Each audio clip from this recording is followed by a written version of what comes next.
Hey, I'm Russ. And I'm Steve. Growing up in the 80s, we were introduced to video games, movies, and technology that made a lasting impression on us and forever enriched our lives.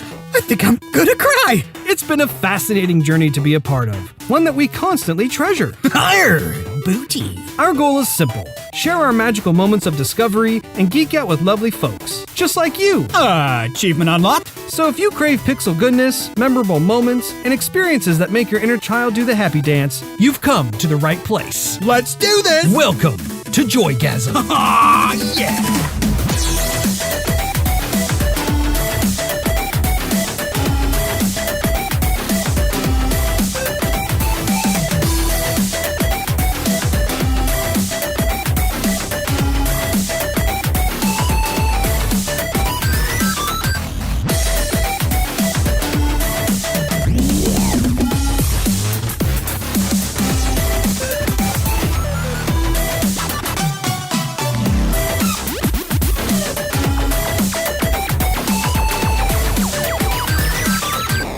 Hey everybody, welcome back to Joygasm. This is Russ, aka Toaster360 on Xbox Live, and I'm joined here, as always, with my bald and beautiful brother Steve, aka Stevavitch.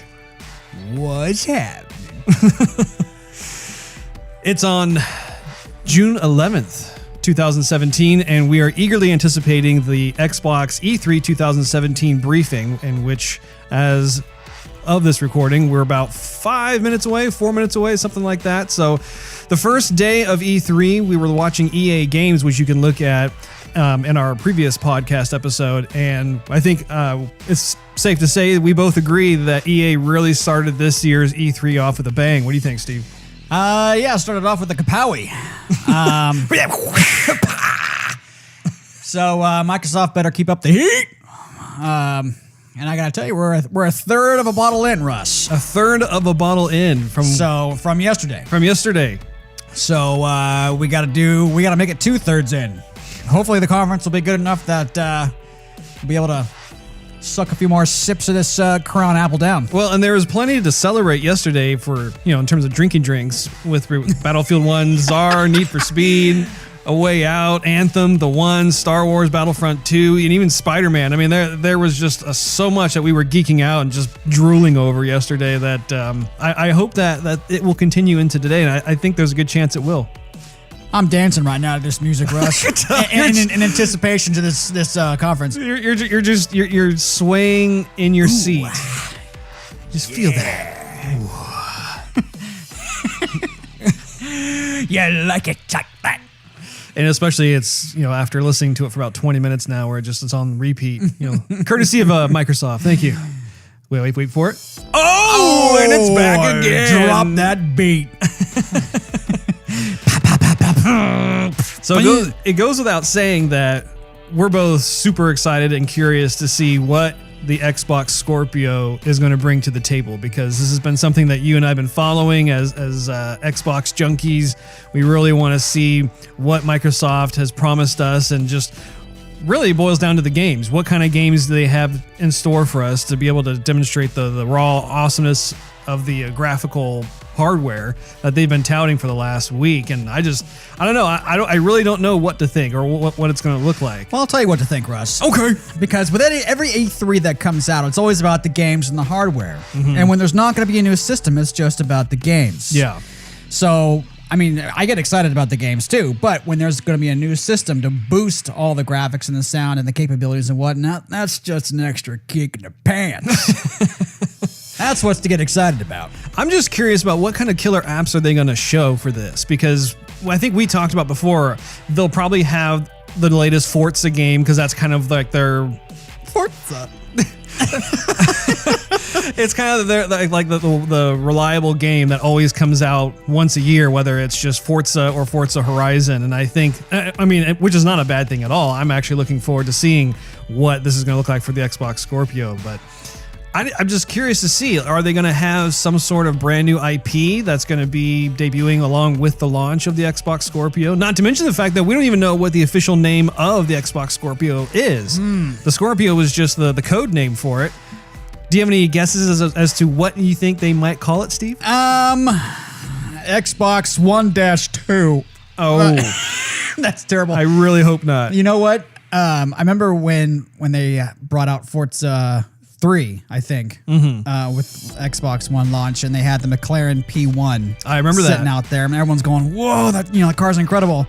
I'm if they do that after EA just showcased Need for Speed with the new Koenigsegg, and now they're going, "That was the Koenigsegg was ours." Now it's like a Me Too.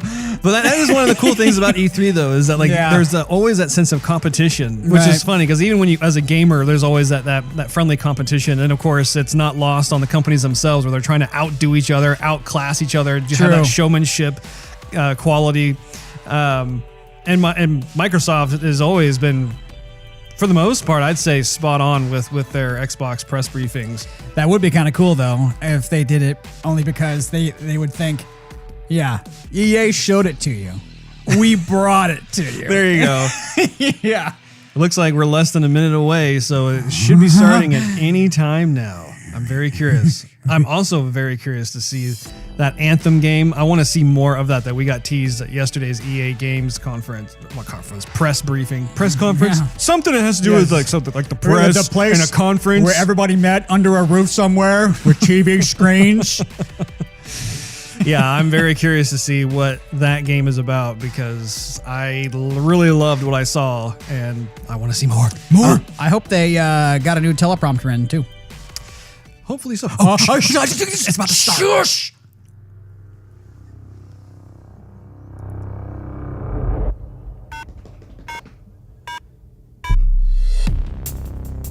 Oh, snap.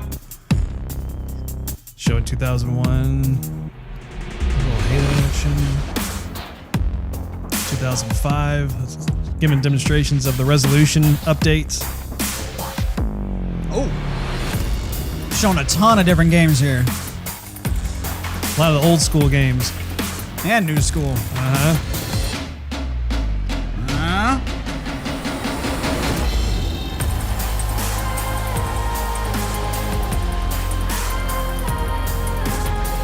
So they're going to talk about 4K, looks like. This is the 2017 Xbox E3 briefing. I like the music. I like the lights. I like you. Yes.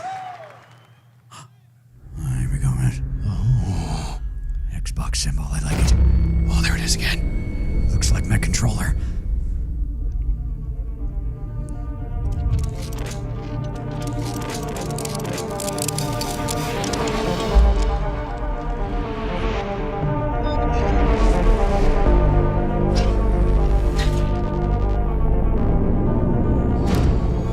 Processor. Lots of circuits, lots of shiny hardware. Lots of lights going everywhere in a computer. That's always a good thing.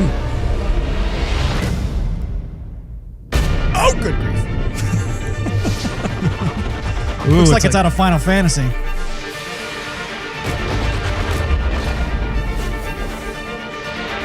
That's Gears of War right there. Yep.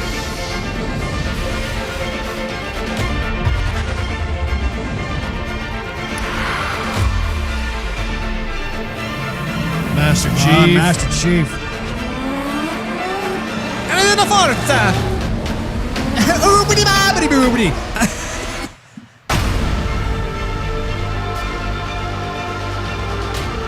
Gamer chicks are always good. Yep.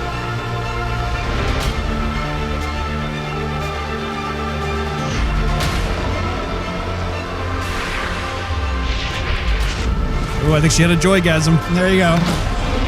Ah, Lord of the Rings. Yeah, yeah.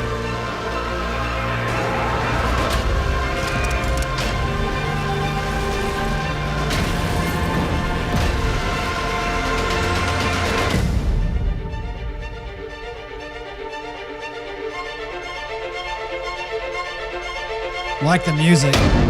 Feel true power.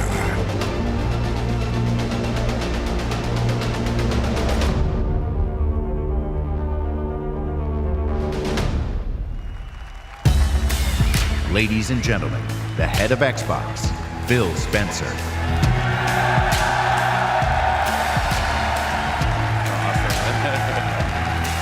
Hey, how you doing? Ooh, you're right there. Yes, you are. Hey, no, stop.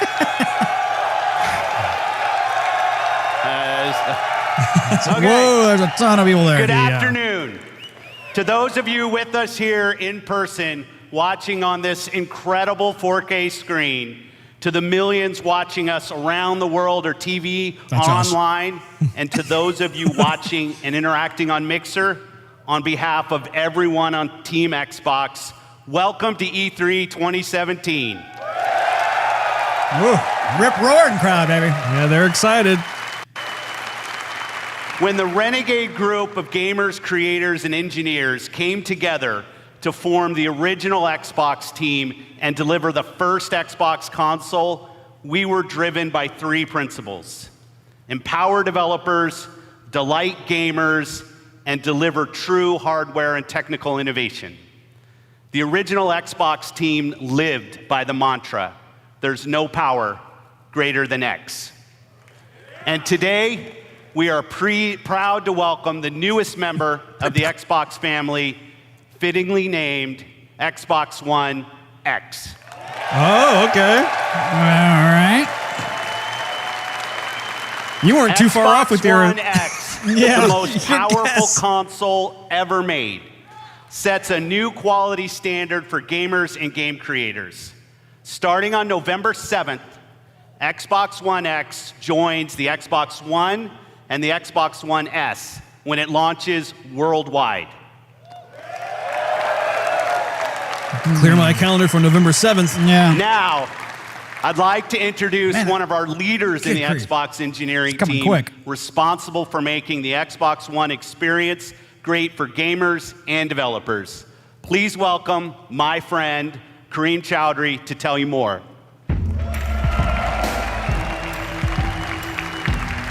That's this year. That's this year. Good gosh. Yeah.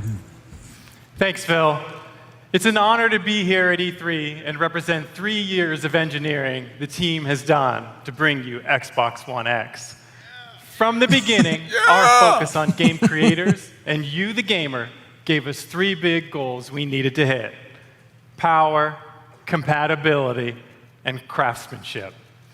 Let's talk power, which starts with the specs.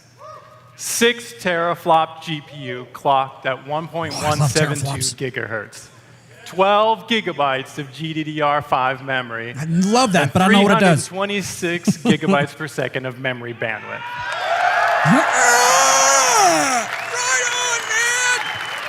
These are impressive numbers that are more powerful than any other console on every dimension, because that's what it takes to give game creators the power they need so you can experience true 4K resolution, 4K textures, and 4K assets in your living room. Assets. Now I need a 4K TV.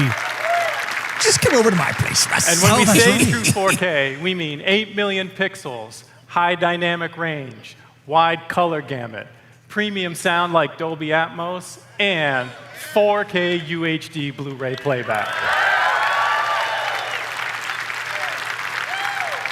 Next, compatibility. We knew compatibility was critically important for Xbox One X, and your reaction to 360 backward compatibility has energized the team even more. So right from the start, all of your Xbox One accessories and games will work with Xbox There One you go. X. We were talking about that. That's a good choice. Yep. They had to learn But that the hard way with For their the Xbox team and One. me, For sure. that wasn't good enough. We wanted more. The game library you have today will look and play even better on Xbox One X with Oh. enhanced visual fidelity, anisotropic filtering, and faster load times. Oh, thank the good grief. Man. Even if you haven't made the jump to a 4K TV yet, we designed this product for you as well. See, they designed it for Since you. Xbox Oh, One hey. X enables a technique called super sampling, the new Super 4K sampling. games you see Super on stage sampling? today will look better on your 1080p TV than anything you've seen before. And finally, craftsmanship. We meticulously paid attention to every detail of design as we crafted our most technically advanced console ever. It starts with the Scorpio engine. We use 16 nanometer technology to build a 360 square millimeter chip with 7 billion transistors and a 384-bit wide memory bus. This is the fastest, most advanced processor to ever power a console.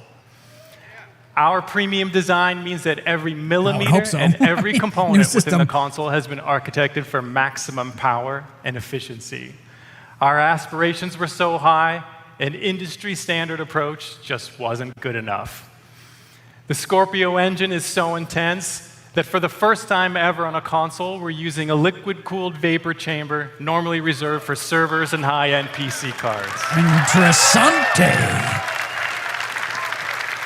An engineer on the Xbox hardware team invented a new power management system so innovative, we named it after him.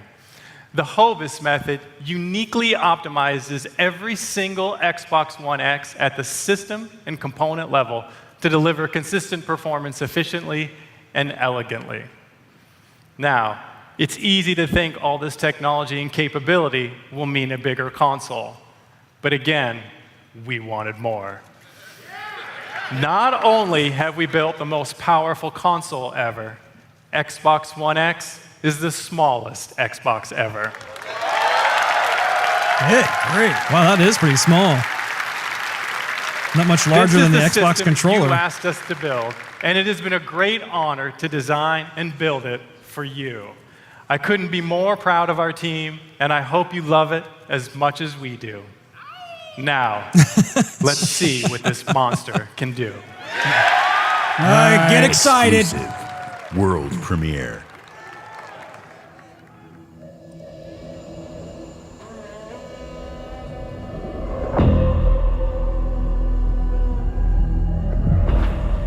We're out in the desert somewhere. Yeah. Cityscape in the background. Clouds look good. Sand looks good.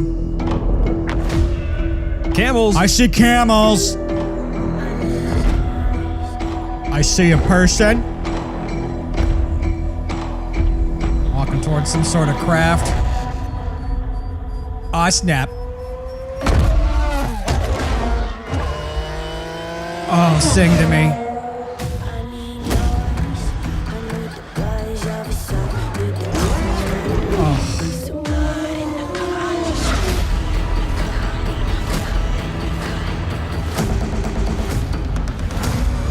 Oh, yes.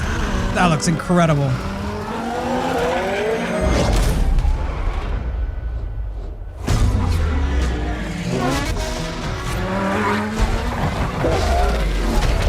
They better sound like that in the game. That's all I'm saying.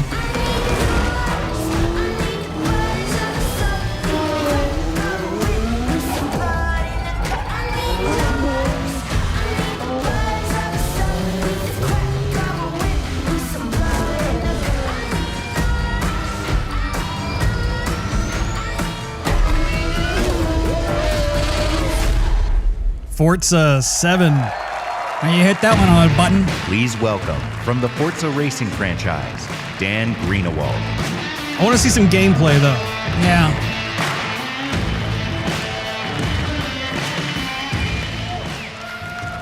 In the automotive world, supercars are debuted at international auto shows. Frankfurt, Paris, Detroit. But through your passion for racing on Xbox and PC, Forza has become the premier partner to the automotive industry.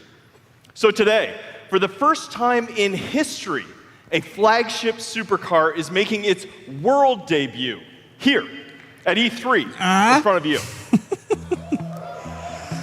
Show us the goods. What you got? What you got? Part of the stage This is rotating. year, we announced a 6-year partnership with Porsche It's a Porsche. to bring you amazing experiences, both in-game and in person. Porsche shares our vision for the future of racing and esports. And this car has never been seen outside of the guarded walls of Porsche. That honor belongs to you, exclusively. Ladies and gentlemen, may I present the excited, Steve? 2018 Porsche 911 GT2 RS.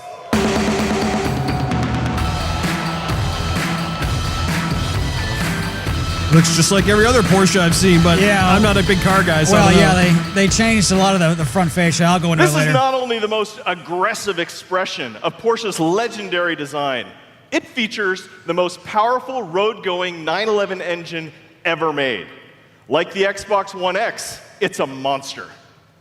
And with over 4.8 million active players across Xbox and Windows 10, Forza is one of the largest racing communities on the planet. You made this historic I like moment that box possible. art. Yeah. Through your passion for racing, the digital and the real worlds are merging in an unprecedented way. So now, let's take a look at the Porsche 911 GT2 RS in Forza Motorsport 7 running on Xbox One X. I'm go, joined on Russ. stage by two presenters for our Forza Racing Championship esports series. I'm Shannon McIntosh, professional race car driver and Porsche driving coach. Yes, I'll ma'am. be pushing the GT2 RS to its limits on the sun-baked streets of Dubai. And I'm Verena May, professional racer and stunt driver. I will be fighting to survive dynamic weather in the Nürburgring in this Nissan GTR race car. But have We they start actually with played a Shannon. video game? In a customized driver on How Dubai. do you steer? I don't know. Using the power of Xbox One X, Forza Motorsport 7 runs at a native Ooh. 4K and a rock-solid 60 frames per second. Love the environment. And we have the additional power to deliver shocking levels of detail. Using super high resolution assets, we've recreated the intense feel of one of the greatest driving roads in the world, the Hafit Mountain Man, look at the rock Pass. formations on there. Yeah. That sounds good. But in Forza Motorsport 7, we've reimagined the entire racing experience on all devices. Racing is more immersive and dynamic. Ominous skies roll in as car parts rattle and vibrate. We've made racing more epic looks and good. grand. Race through living environments featuring spectacular vistas and massive scale. You can see we've made racing more dynamic and surprising. Dynamic puddles grow as the storm unleashes its fury. It's more thrilling and competitive.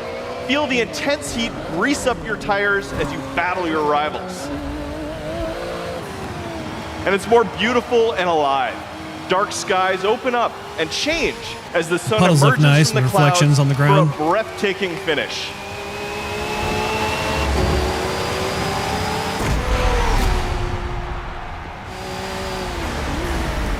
Racing is reborn in Forza.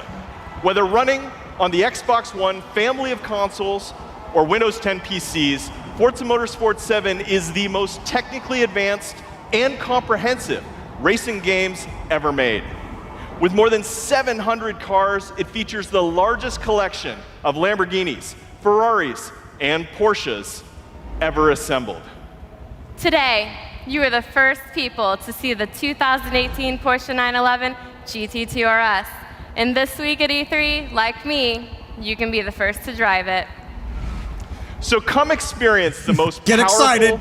road-going 911 ever made on the Xbox One X, the most powerful console ever made in Forza Motorsport 7. Thank you.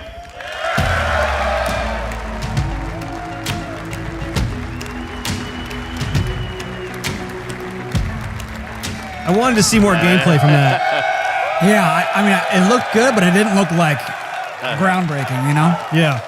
I'm going to play a ton of Forza Motorsport 7 when it ships on October 3rd. And when Xbox One X launches, we will all get to experience Forza Motorsport 7 in true 4K at 60 frames per second. Unlike their buffering, which has just paused. What happened? Technology. Today, we're going to showcase the world's greatest creators with a lineup of different types of games for every type of gamer. It is the largest and I believe the most diverse lineup of games that we've ever shown on our Xbox E3 stage. Games from creators large and small, games that inspire and challenge us, games that transport us to new worlds and offer us new perspectives, and games that push the boundary of our art form. Today, we will feature 42 games here on our stage. 42. Including 22 games with console exclusivity on Xbox One. 22. All right. Well, let's see them already. These games will play great on each member of the Xbox One family, but of course, they will play best on Xbox One X. Of course. Your Up drink, next is a game from a creative team that built their franchise on Xbox. In 2010, 4A Games worked with us to launch a single-player masterpiece that I played on Xbox 360. Now, I'm honored to bring them back with the premiere of their next work, running in-engine in true 4K. World premiere. That's what it says right there. World premiere. Oh, I guess it was kind of post-apocalyptic, desolate, icy, war-torn area. This is game engine graphics? I didn't see. I think that's what he said.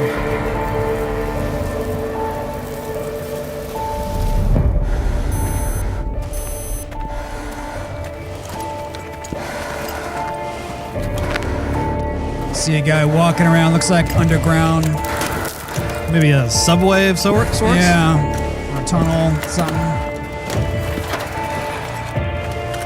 Oh, somebody's skeleton in that bus or whatever it is.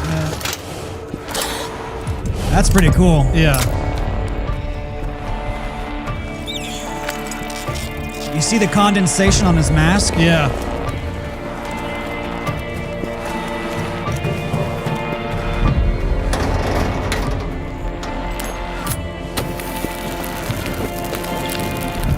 That's pretty cool. There's a lot of sediment. Whoa!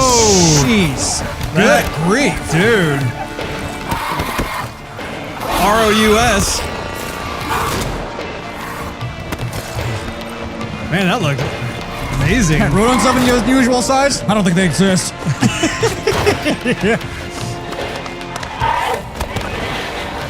It's like, I'm getting out of here. Climbing a ladder. He must be in New York, you know, where the rats are huge. Yeah, exactly. Rats are the size of dogs. Like, open the door!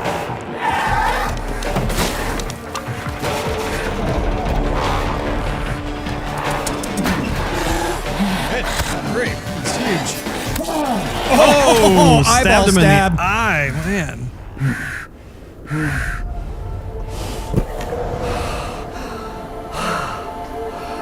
Just got outdoors and breathing some fresh air. Kind of high up on a cliff somewhere. See kind of the valley below. Is this Fallout? I wonder if it's a Fallout. I don't know.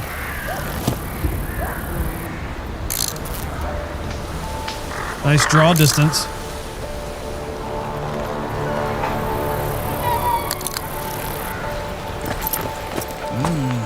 Got a makeshift crossbow. I like the sounds. Yeah.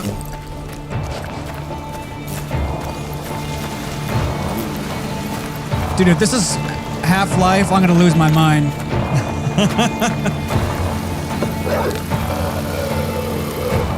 Something's growling. I love all the little atmospheric sounds and the bugs and stuff. Yeah.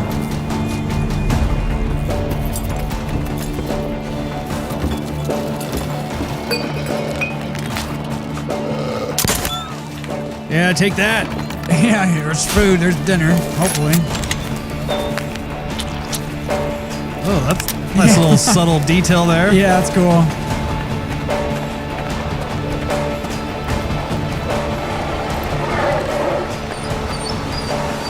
Oh, that's pretty cool.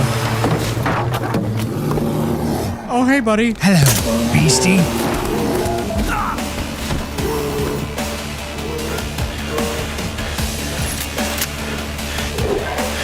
Oh, jeez. Oh, what's he gonna do? Just fired like an exploding arrow. It looks like a shotgun shell arrow.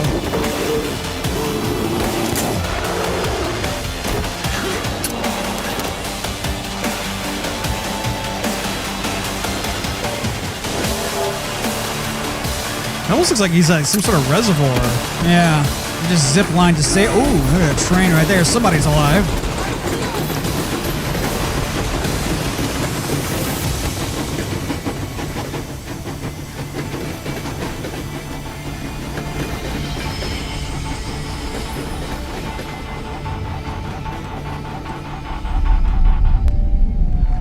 Metro.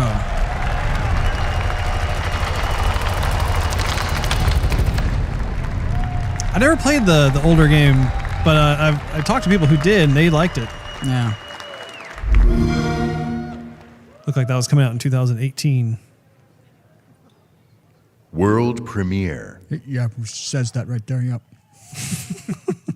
Actual in-game footage captured in 4K. We are the first.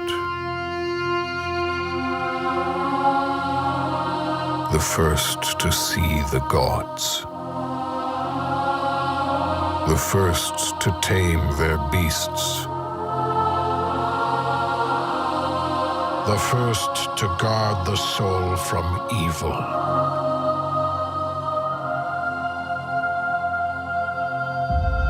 We conquered this land and built an empire.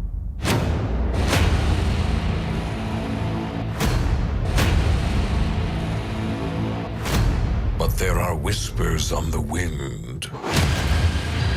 A brotherhood born in the shadows. This is Assassin's Creed. Oh, I think you're right.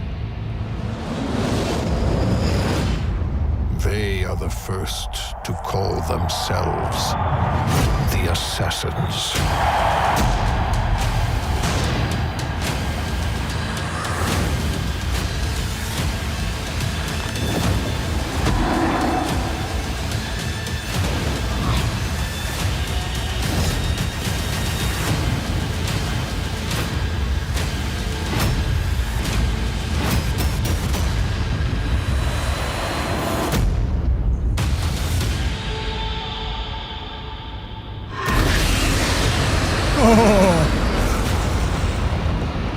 Assassin's Creed Origins.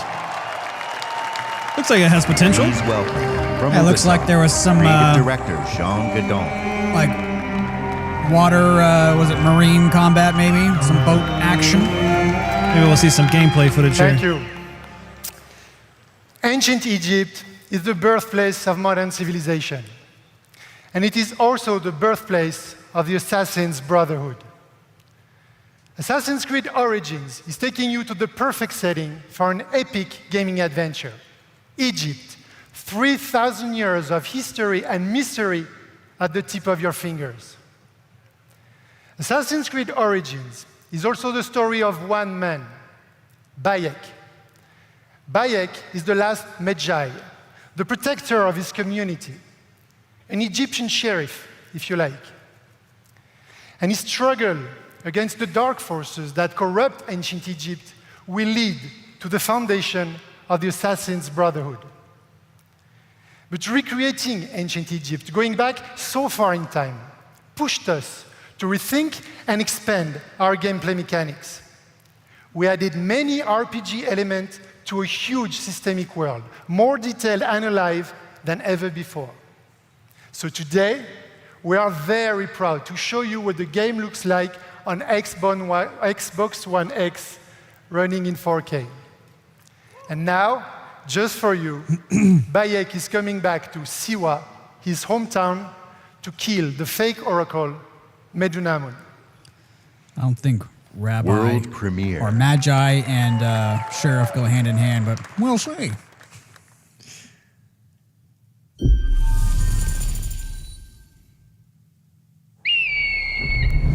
Oh, that looks nice.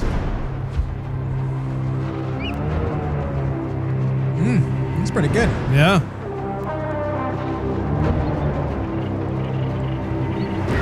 Got a falcon flying over different areas. Well, it's got to be the Nile right there. Yeah.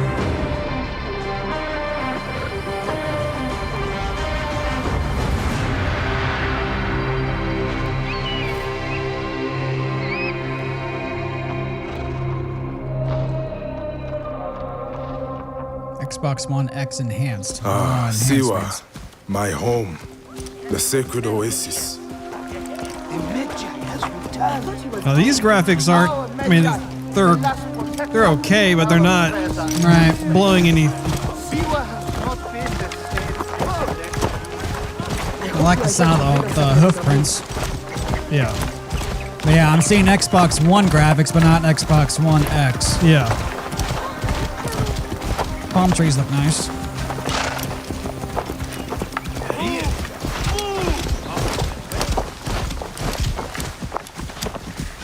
Be my eyes, Senu. Well, that's cool. So he's been able to switch to the Falcon. This temple resembles a fortress. What giving has him happened? kind of literally a bird's eye view of the area.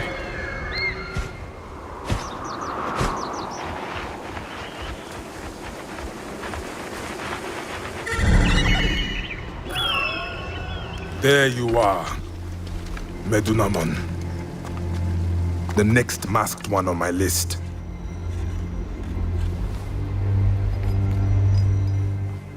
Now it is my turn to tip the balance of Anubis. His voice almost sounds African in a way. A little bit, yeah.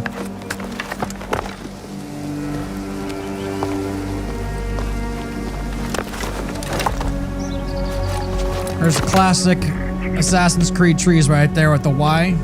These are all these Assassin's Creeds. He's gonna feel that in the morning. Instead of dropping arrow shot assassination. The people understand. We have broken their will. They understand us. Better be careful here. Classic hiding in the tall grass. Let us stand together.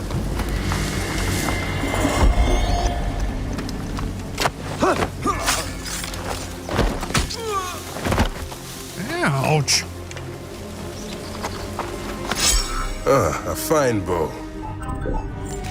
Oh, the loot system seems a lot faster. You'd have to hold the button down for like 5 seconds to loot, and this was pretty quick. Uh-huh.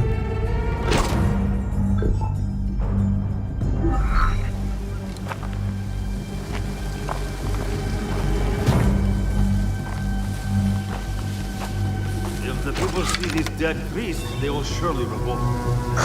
It is too dangerous. I do like We'll pass for now. the outfit that they picked for him. I mean, it's got the classic Assassin's Creed hood,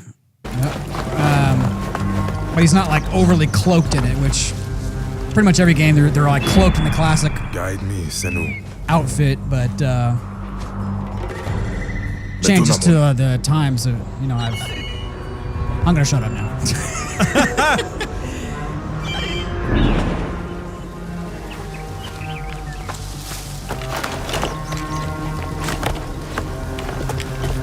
I like the growth on that balcony. That foliage, kind of, you know? Uh-huh.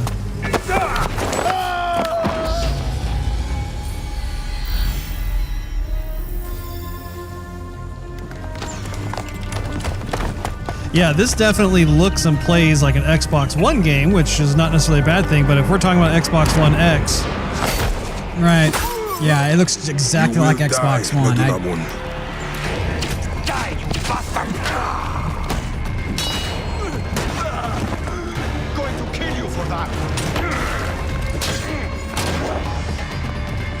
It's got a shield, that's new. I think that sword's a scimitar. Scimitar? I'm not sure.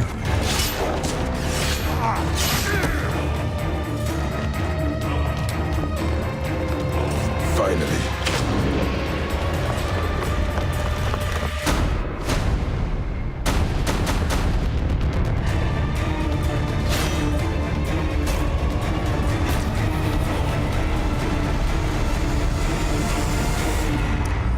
Looks like there's gonna be some Coliseum action. Available October 27th of 2017. I mean, it looks At Xbox, interesting, but we've I'm always so far believed I'm in not the blown power away. of games to unite us all. Today, communities of gamers not only play together, they create together and watch together. A whole new genre of games has emerged designed for both the player and the community. And with Mixer, we're innovating new features to make these experiences even better. This one's special. Of all the games in this genre, here is one that the world is having as much fun watching as they are playing. And I can tell you that includes many of us at Team Xbox. I'm having fun drinking The my crown. creative director of PlayerUnknown's Battlegrounds is a gamer turned developer who designed this game together with a passionate community. Please welcome PlayerUnknown himself, Brendan Green. They went all out with that stage. It looks great. Yeah. Thanks, Phil. Good afternoon, everyone. PlayerUnknown's Battlegrounds is a multiplayer battle royale where you must fight against 100 other players to be the last one standing. Our team's focus is to bring the most complete battle royale experience ever to console and deliver a great experience across all Xbox One devices. Our development is truly community-driven, and we owe much of our success to everyone who's given us feedback over the past year. With over 3 million PC players to date, we can't wait to bring PlayerUnknown's Battlegrounds exclusively to Xbox One later this year with an update for Xbox One X enhancements shipping with the final version. See you on the Battlegrounds, everyone. Exclusive.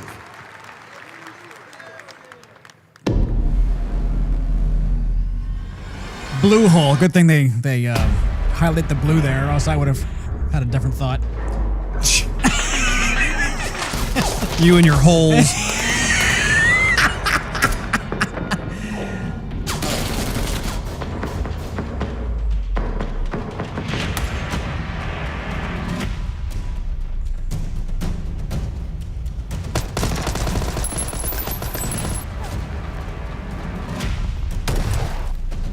Destructible environments. That's always a good thing.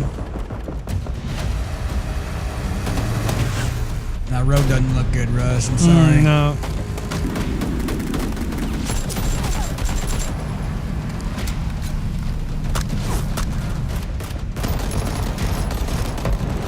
Sounds are good, but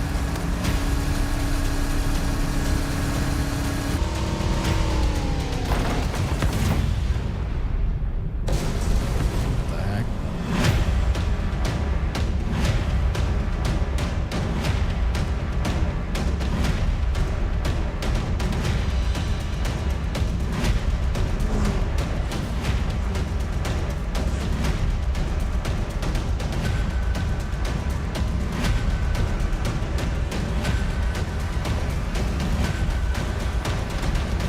I mean, what is the point of the game? It's like all I'm seeing is just a bunch of random first-person shooting. Is this just multiplayer kind of skirmishing or what?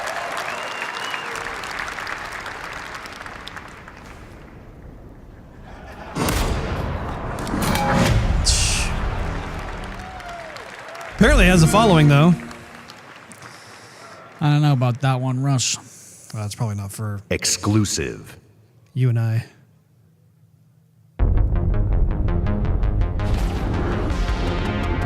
That music sounds eerily familiar. Let's try to stick together this time.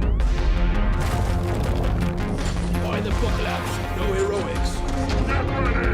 I like the graphic style in this one. That's cool. It's kind of like a Battleborn sort of look to it, with more textures.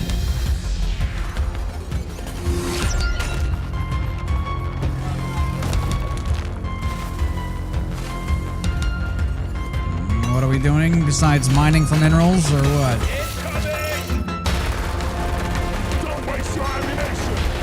Make every bullet count. Here we go.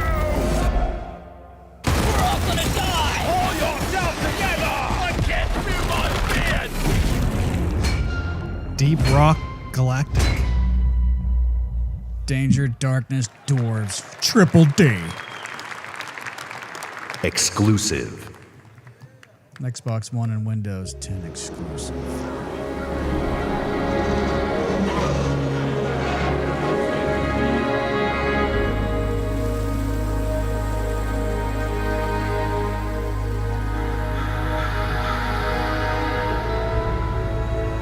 What would you do If the world you knew. This is Far Cry 5? It's my guess. All the comforts, the simple pleasures you took for granted. How would you protect yourself and the ones you love when the protectors can't even save themselves? That'll be a no. Hey, we got zombies galloping on all fours here, and glowing eyes, and fighting each other. The army's pulling out. Come on.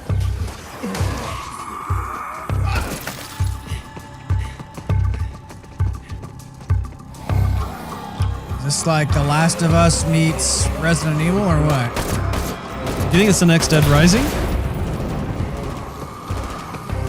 Nah, it's too serious.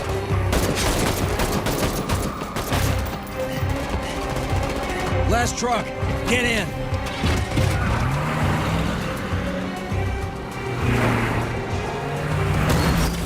Maybe they're radioactive zombies, that's why their eyes are glowing. How about you? Oh, I like one who can wield a machete. How will you decide who belongs? Thanks. I owe you.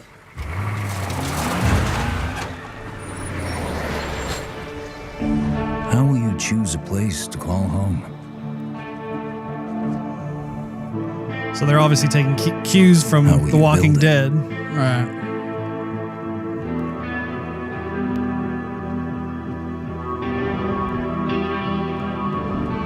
Work together to defend it.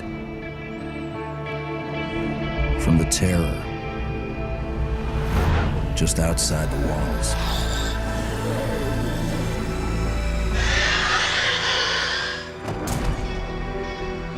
When you get hungry, cold, what risks will you take? What mistakes will you make? Oh, she The dead. family you've got is about to tear itself apart. Will you end a life? Wait. Or save it? Please. This is our only one, but we need everybody we've got.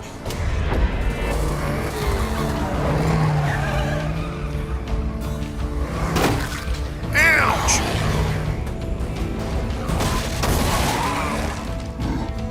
That's a fat zombie right there. Good grief.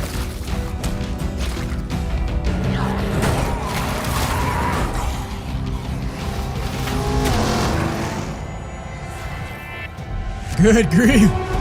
Big boy. No, damn it. When you get in too deep and realize no one gets a second chance. Oh, he dead.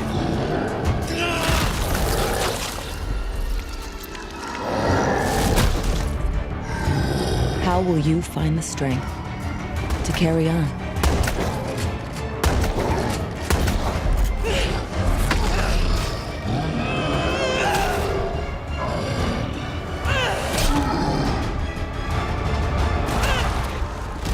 So I'm guessing it's team-based.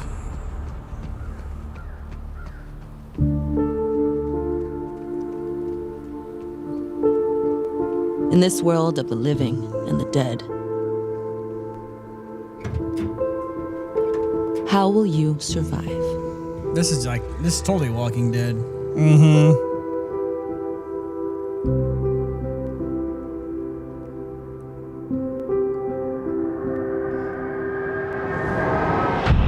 State of Decay 2. Nicely said. Exclusive. I figured that one.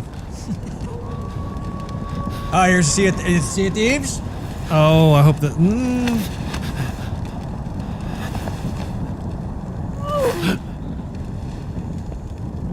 I don't think so. Definitely has that graphic style. Yeah, but he's like in a suit. I don't think it's, yeah, maybe not.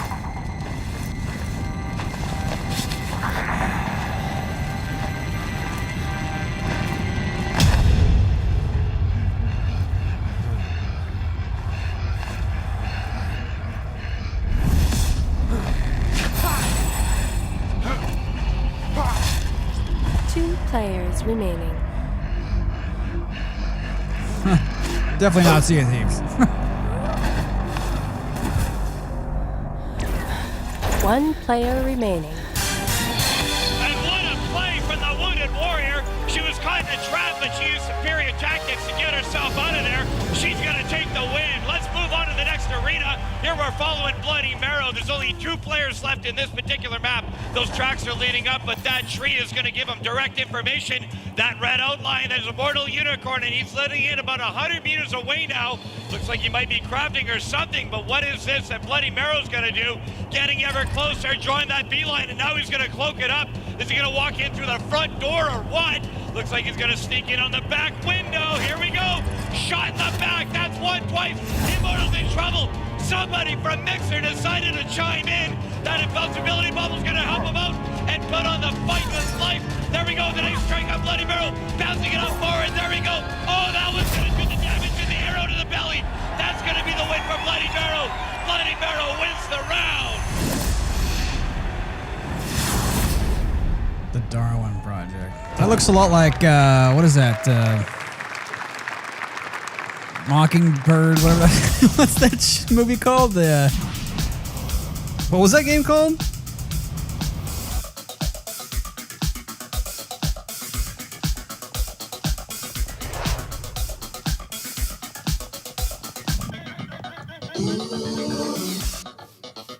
More Minecraft.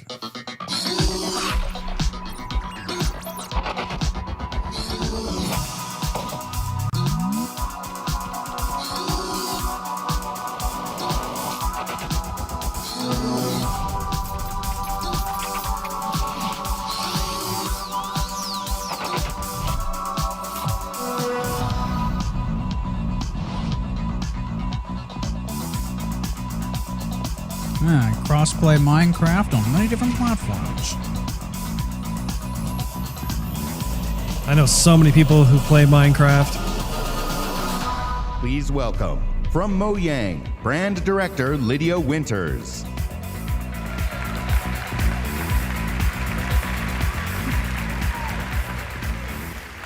This summer, millions of Minecraft players will be able to play together on the device of their choice for the first time. Xbox Live will unite the global Minecraft community across mobile, VR, Windows 10 PCs, and consoles. As part of this effort, we're excited to welcome player-made skins, maps, textures, and massive community-run servers into the game itself.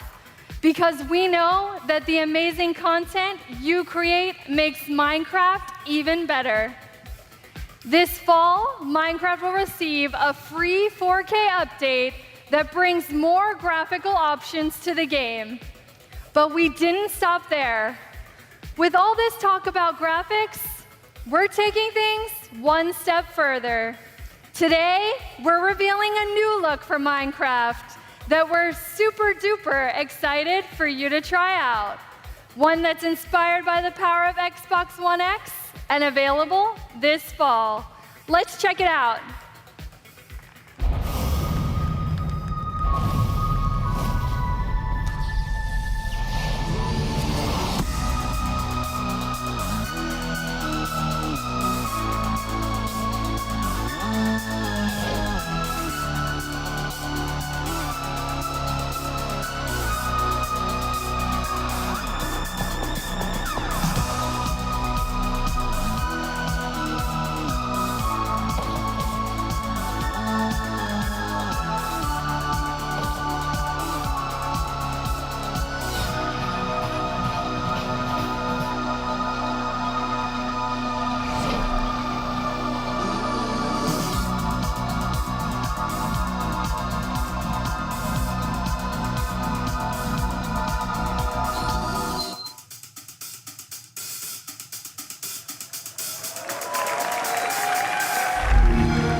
Minecraft in 4K. When the Minecraft team showed me the first version of the game in 4K, I was blown away.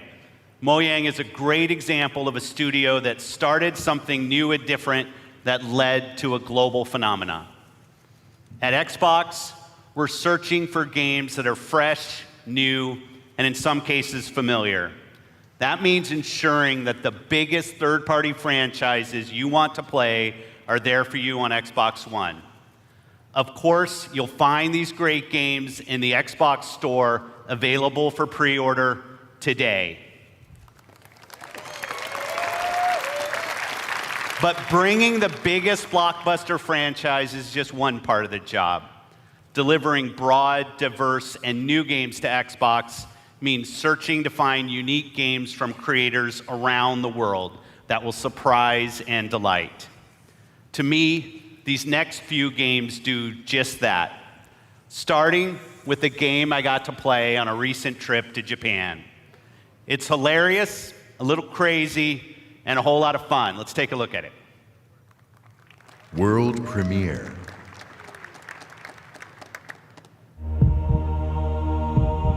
Looks like Dragon Ball. Dragon Ball, huh?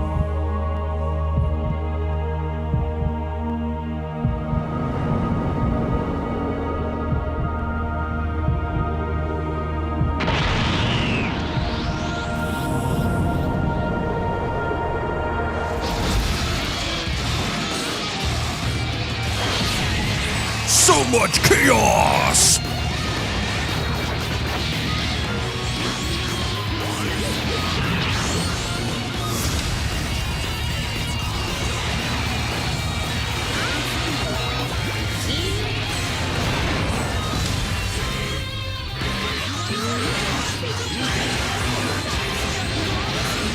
The animations actually look good.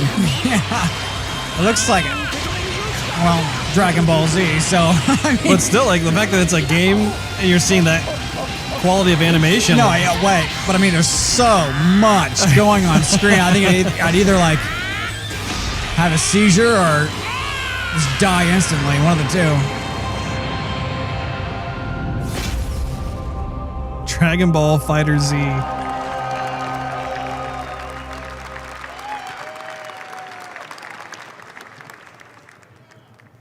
Exclusive.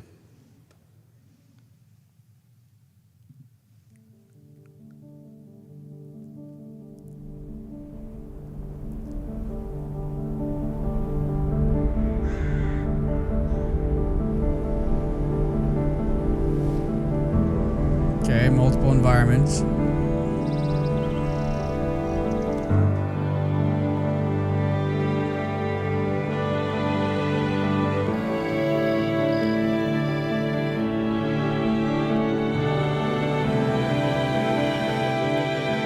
That's pretty.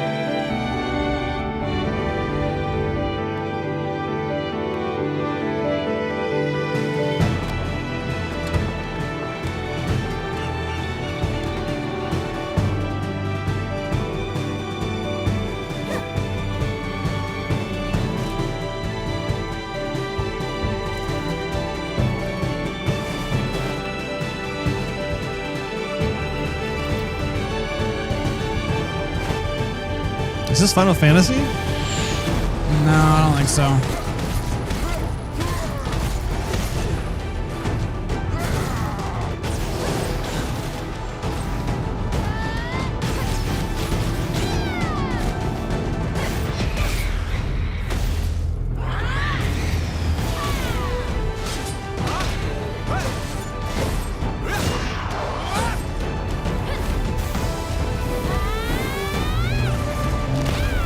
You certainly have your different classes of fighters.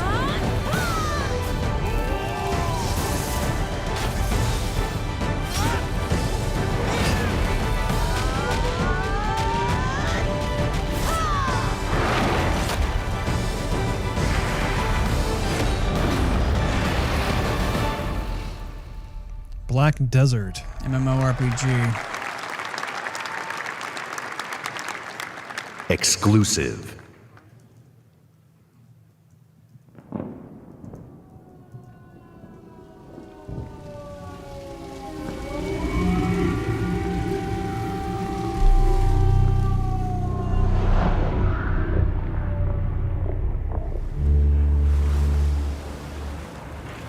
That looks cool.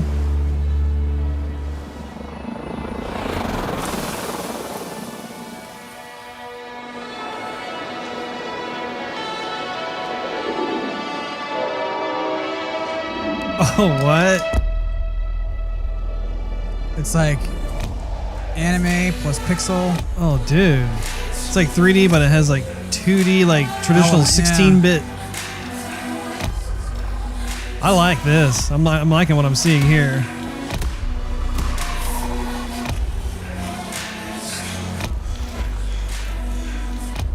What in the world? Last night. What does that say? The Last Night.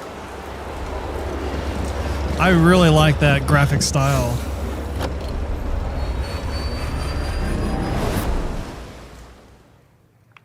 Dude, I want to see more of that. Okay, that's like the first game I've seen so far that like, I'm like, oh. What was it called? The Last Night? Yeah, I think so.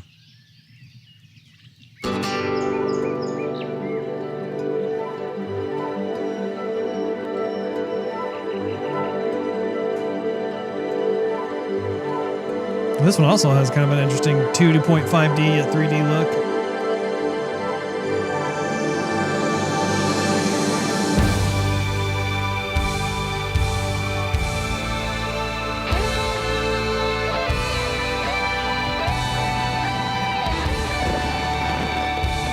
I have no clue what's going on in this. This is very trippy.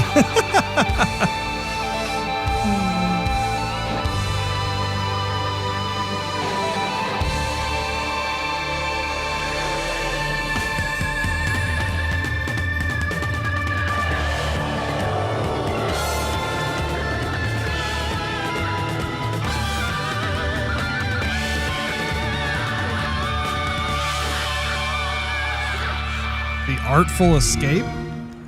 Okay. I mean, I'm telling you, that's got to be like an Xbox Live kind of arcade thing, because I can't imagine spending $60 on it. No.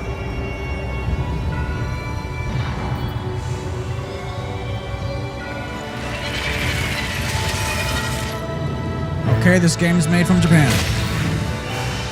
Well, that looks cool.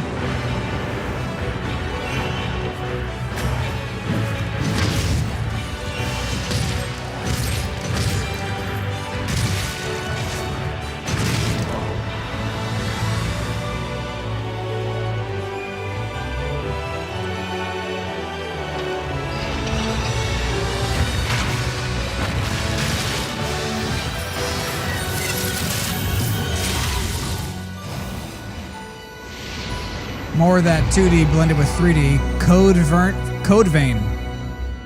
That looks interesting. Oh, it's by Namco. Bandai Namco. Oh. We've scoured the globe meeting with creative artists and development teams, and I'm often surprised and humbled by their work.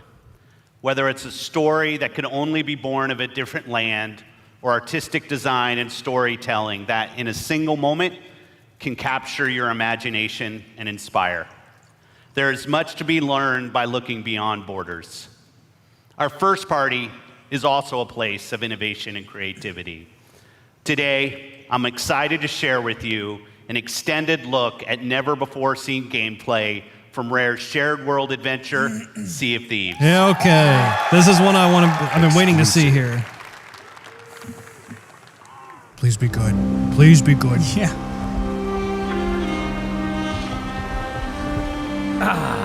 The joy of a new voyage far across the Sea of Thieves. Just you, the wide open world, and oh, well, it's not just you, she's here too. Oh, and this guy's here.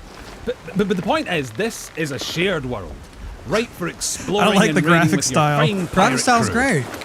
Look at them, scurrying around, making themselves useful. That's what we like to see. The world of Sea of Thieves seethes with possibilities, with adventures skulking above and below See, the the water looks fantastic. All you have to do is jump in and oh, there she goes.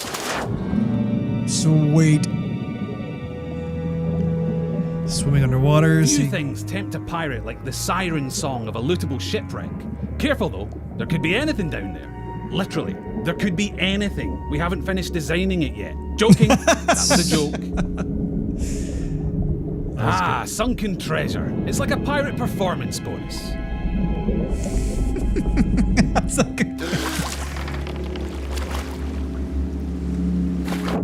Every player's not just a decisions and pirate, discoveries will but be a different. Scottish But however pirate, you plan eh? on seeking your fortune, it pays to be prepared. For gigantic lumps of iron, these are surprisingly portable. Amazing workmanship. Anyway, better get them back on board while the coast is clear. There's really no sense in pushing your luck down here. Apparently he has no length of how long he can hold his breath. I was just thinking the same thing. That is not a beast you want to pick a fight with. Yes, it's possible to take on these toothy terrors of the deep, but you're not much used And to the your water crew looks bitten so too. good. Yeah, it does.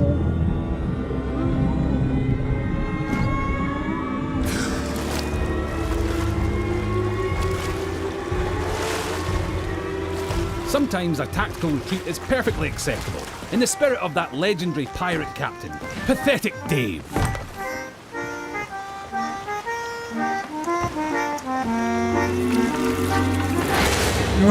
Thanks to the He every almost got tense shot. standoff, there's a moment of celebration or shared wonder. But for now, stow your hard-earned loot and enjoy the voyage. On Devil's Ridge beneath the sands, the gold lies hidden from thieving hands. Well, that's typical. Oh look! Here we are at Devil's Ridge. Nice transition, by the way. And so you'll shift from the heart of the sea to the island shore, where you'll explore jungles and coves, cliff tops and caverns. Every region has its very own landmarks, and over time, you'll uncover hidden shortcuts, abandoned stashes, and vistas that will steal your grog-soaked breath away. And yes, sometimes you'll encounter people who, for whatever reason, would like to blow you into little pieces. That's pirating for you. Keep that pistol primed, because you'll also face the roaming remains of those raiders who came before you, caught short in pursuit of their own legends.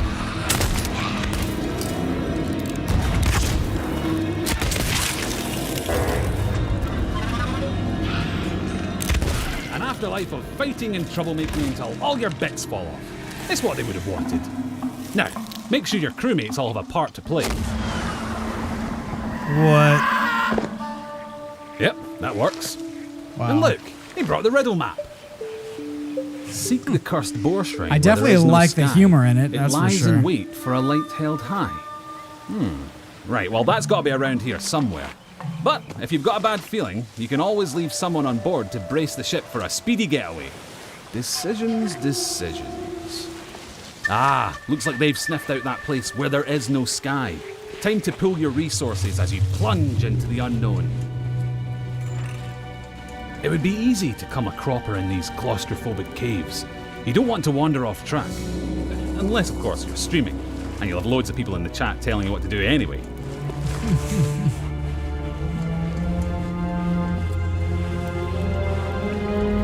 Don't mind that. It's probably nothing. Just kids. Of course, the premier plunder isn't just lying around to be claimed by any old drunken bumbler. You'll need to watch out for likely locations, following your map, clues, and your instincts to make light work of each new mystery. Light work. Little lantern joke there. You're welcome. Anyway, step 11 paces northwest, through the gloom. Dig my chest from its tomb. And with that, we're one step I like the closer to compass. payday. Yeah. Then again, some of the loot in these parts has lain undisturbed for a long, long time. That has to be the spot. You can practically taste the treasure. Good call on the double-duty shovel work too. That storm outside was nipping at your heels.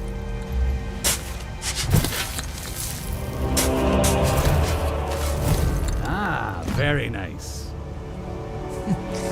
Treasure chest alone looks treasure Of enough. course, the trouble with treasure, as a rule, is that the owners really like to hang on to it.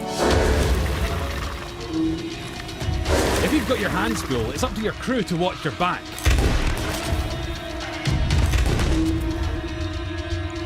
And while they're doing that, it's time for another strategic withdrawal with the loot. AKA running as fast as you can. That's it. Easy now.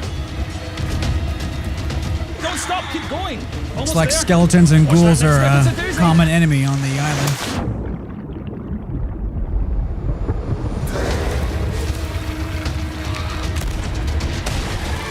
Now that's a rescue.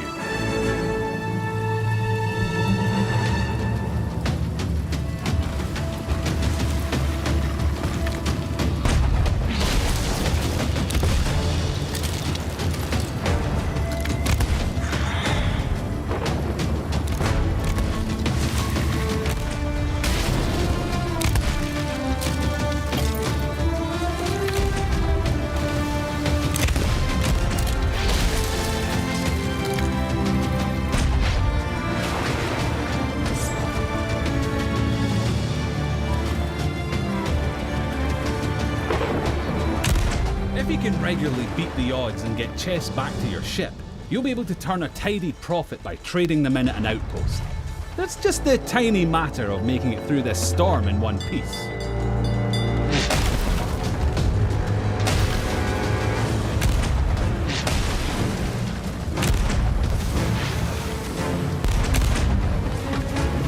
Yeah, the cannon fire is pretty cool.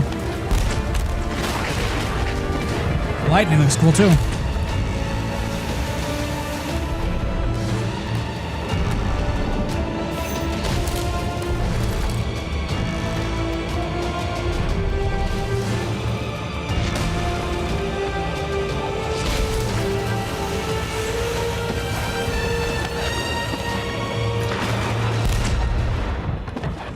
What? He cannon fires himself over there. Over to the extra boat to do some damage.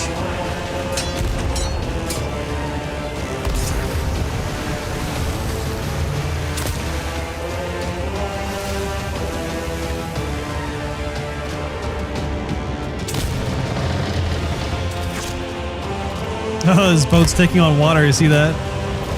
I missed it. All pirate life is here on the Sea of Thieves, and you can live yours however you want. So rally your crew. Swear your oaths and set sail for riches and infamy. Become a pirate of legend. Just try not to be this one.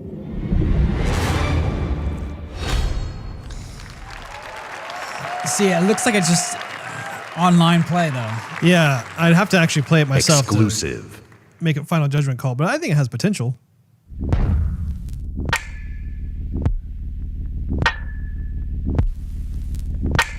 Interesting music.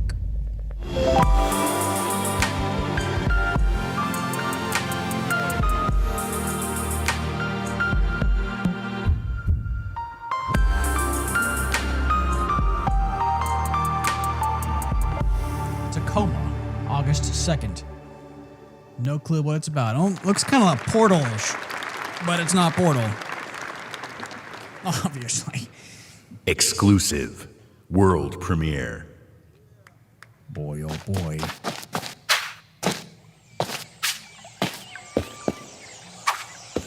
Is that South Park? No, is that Tails? Looks like Tails. Looks like Tails. No, that's not Tails. Oh yeah, he doesn't have two tails. He has one.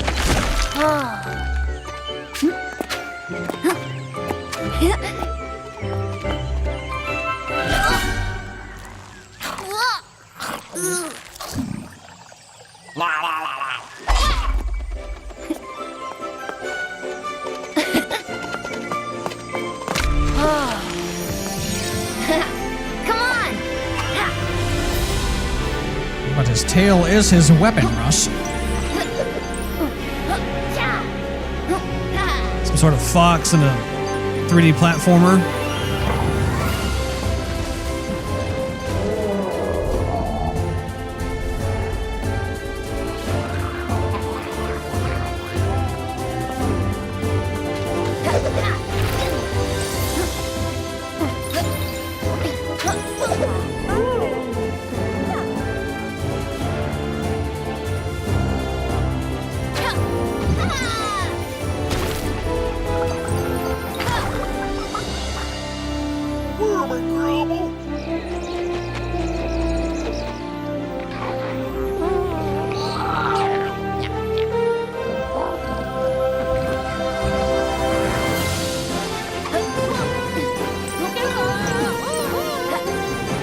Well, this one's for the kids, Russ.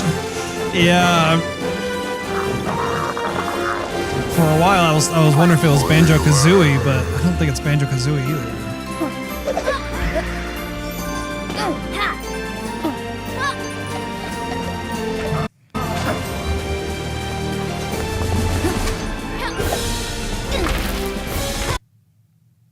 Oh.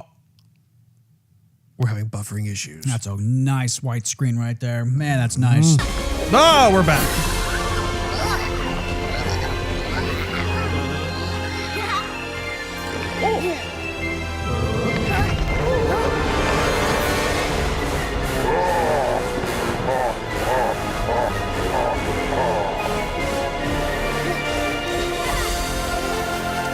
That's one lethal foxtail, Russ. Super Lucky's tail.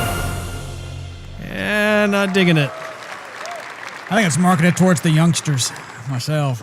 Exclusive. Not middle-aged guys like you and me.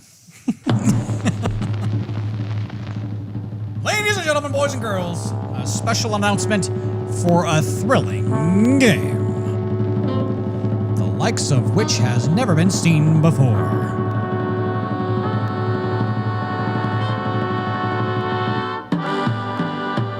Cuphead with like old 80, like way long ago, 50s animation Disney style. This is actually a sequel. They had the first game come out, I think, last year.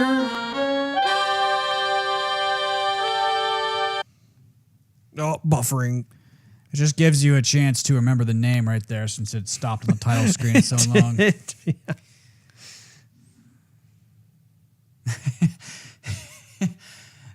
It's just friendly for podcasters like us. Like, what's the name? Okay, we're gonna write that down. Okay, well, we're gonna use our time to premiere our game to leave the title screen up for 30 seconds. Yeah.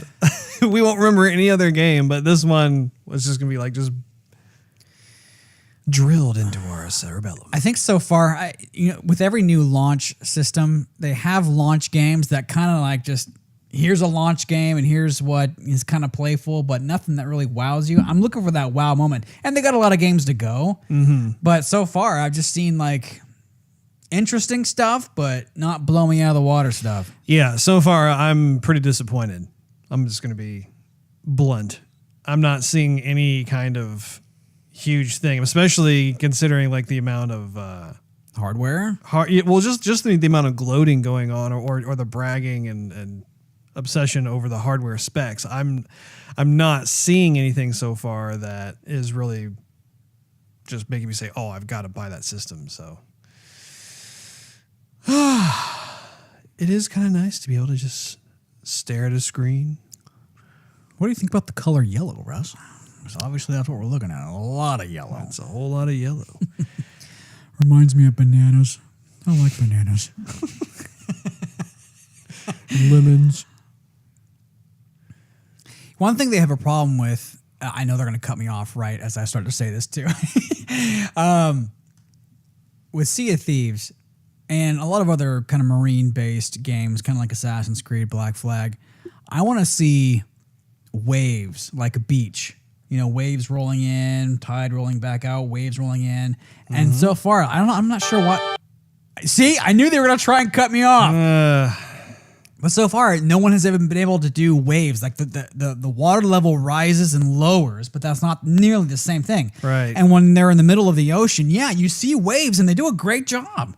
So like, why can't you make a rolling wave come in, crash into the beach and then roll back out? I want to see that. It's very true. I want to see it, Russ. Well, considering the fact that we are still paused, I'm going to actually switch apps and see if we can get ourselves back on track. Mm-hmm. Good old YouTube, don't let me down.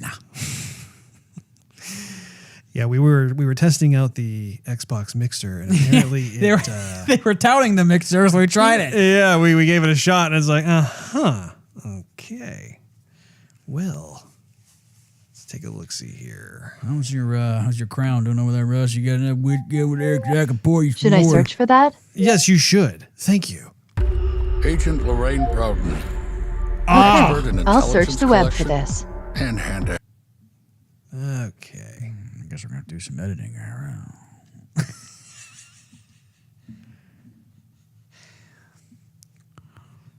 Somebody play the Jeopardy theme song, please.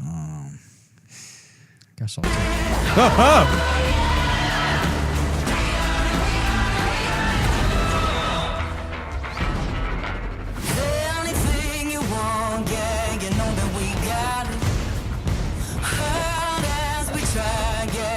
You can't stop us. This train ain't slowing down. This train ain't stopping now. This train ain't slowing down. We got it all.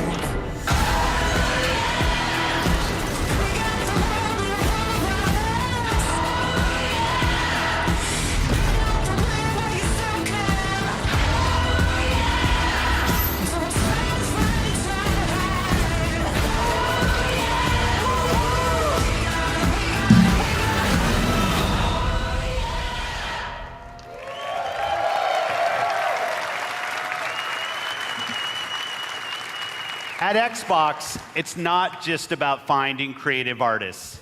It's about empowering them and nurturing them, helping shine a light on their work, making it easy for them to build. For those who couldn't get into Mixer, no worries. We're extending. Really. That's why the ID at Xbox program is so important to us. The team has released over 500 games on Xbox One and Windows 10 through the ID at Xbox program. 500? Where are they? And this is not just a milestone for the program and the independent developer community. It's a milestone for everyone who loves great games. I hope you're reminded today why it's so great to be a gamer on Xbox. Action, adventure, story, skill, surprise. These next few games bring it all together. Let's start with a game whose stylistic approach alone makes it something very special. Exclusive.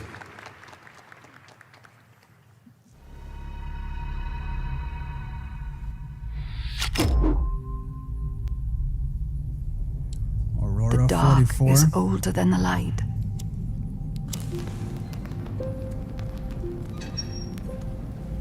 At last a day dawned, and we rose with this first light.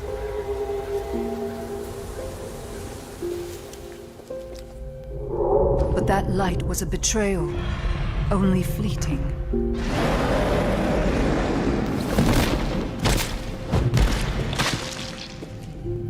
In its wake, the night returned to claim us. After lifetimes, the light grows again, faint and vulnerable.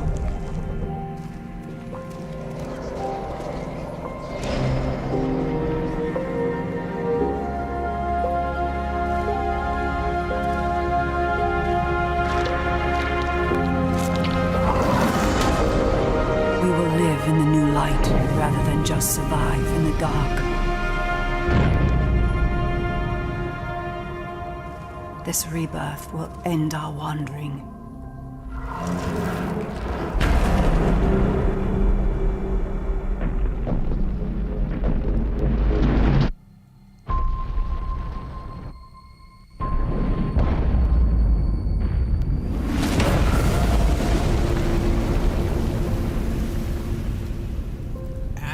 Ashen? Yeah, Ashen. Come on, Microsoft. World premiere. Square Enix. Ooh, Square Enix. Okay.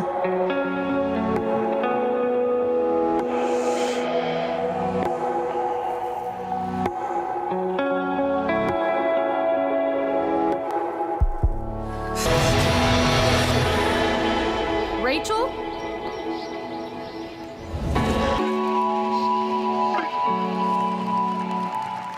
Life is strange. Please welcome. This from press Monolith conference is Productions, strange, I'll tell you that much. Vice President of Creative, Michael DePlatter. Okay, now this one I'm interested in. Shadow of War. Humiliate me. You left your mark on me, but it didn't work. You burned my mind. I'll kill you. Until this moment, you have not known suffering.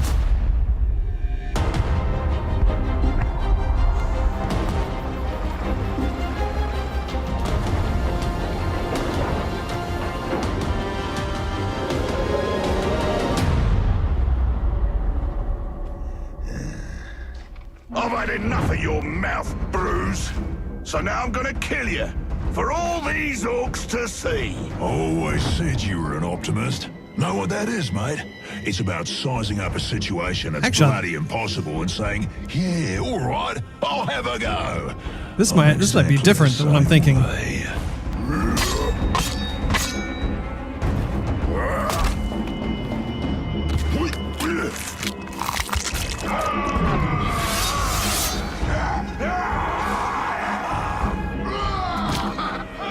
I like him. Bruce killed the boss! Come on, lads!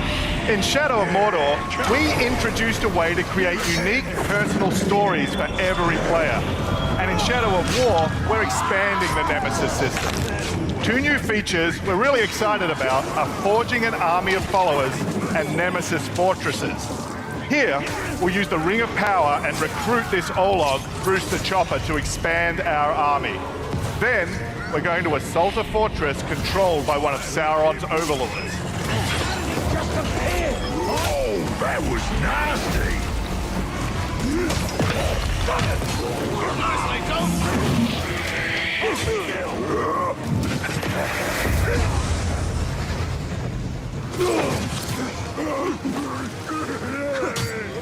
Oi! Reckon you're going to skewer me? That little sword's good for a tickle, maybe, but you're gonna need more than that to take me down.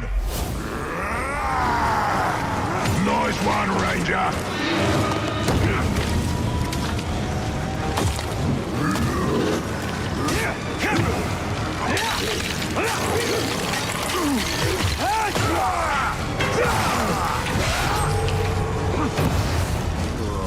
This has never happened to me before.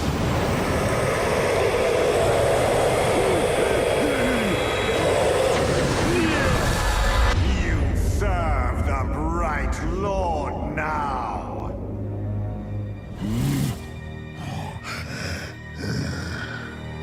Bright Lord, Dark Lord, same thing really. End result's me ripping spines out, which I like to do anyway, so either way's a win. A fine addition to our army. Name's Bruce. From here on out, I will be your shadow. No one gets to you without my say-so. Don't worry about my enemies. They will all follow eventually. You want to plant your flag in Mordor, you'll need to do it deep. There's a fortress nearby. They say it's ruled by a 2-headed troll big as a mountain and deadly smart, which, well, I guess he'd have to be given the 2 heads. You take him down, you'll send a message to Sauron and get yourself some nice new digs as part of the bargain. We're not going to do this alone. Gather your troops. Will do. Oh, just make sure you let me pop his heads off, won't ya? They got the mouth movement So or the we lip already syncing, have whatever. a few loyal followers pretty in down. our army. And recruiting Bruce means we're ready to assault the fortress and overthrow the Overlord. We're enormously expanding the open world of Mordor to new regions like Saragost and Cirith Ungol. Mordor's a massive, living, breathing world filled with orc society, tribes, and wildlife, as well as stories and secrets. You cleaved me in 2. Any other orc would have died, but I survived. More than that, I thrived. My brothers put me back together, stronger than ever. But they didn't make me into what I am. You did. You created the machine. No! We've just been ambushed by the machine. He's tracked us across Mordor seeking vengeance. He's one of the 7 new orc tribes we've added. This machine will grind you to paste! I hate big sticks! Finally!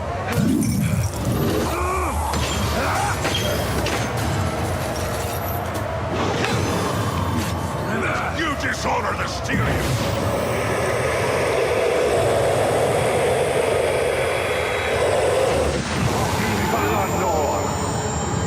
Instead of killing the machine, we'll dominate him, so we can take advantage of his abilities during the fortress assault. You take out the Overlord. But before we charge headfirst into battle, we should plan our attack and select our followers.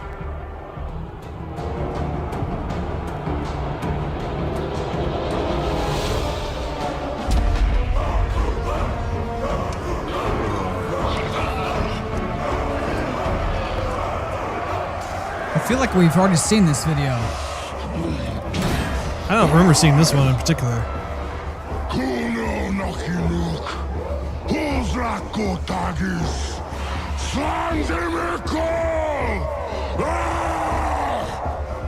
My black speech is a little rusty.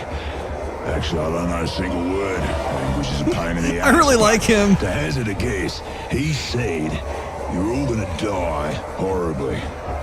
Yeah, my kind of black. Well, I will handle the Overlord. You focus on the Defenders. Define focus.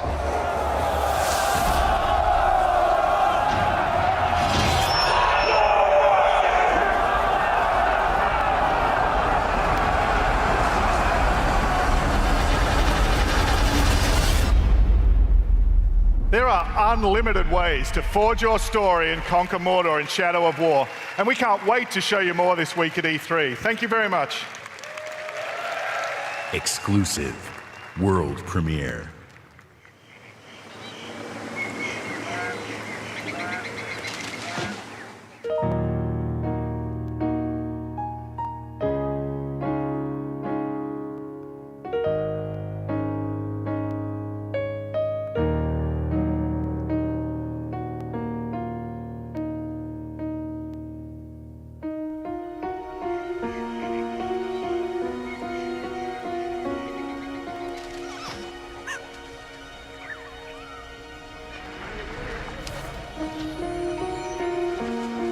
Oh, this looks good.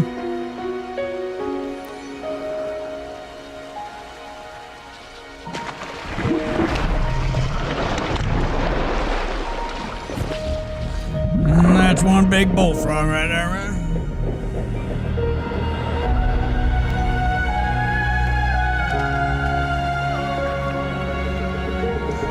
Definitely like the old fantasy style architecture.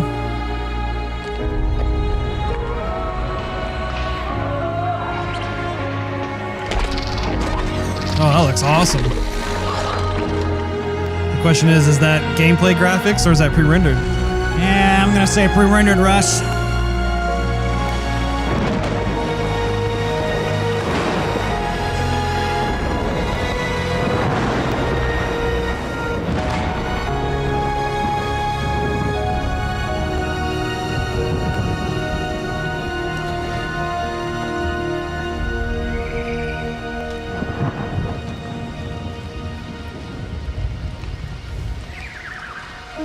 Show us more, come on! Don't end it there!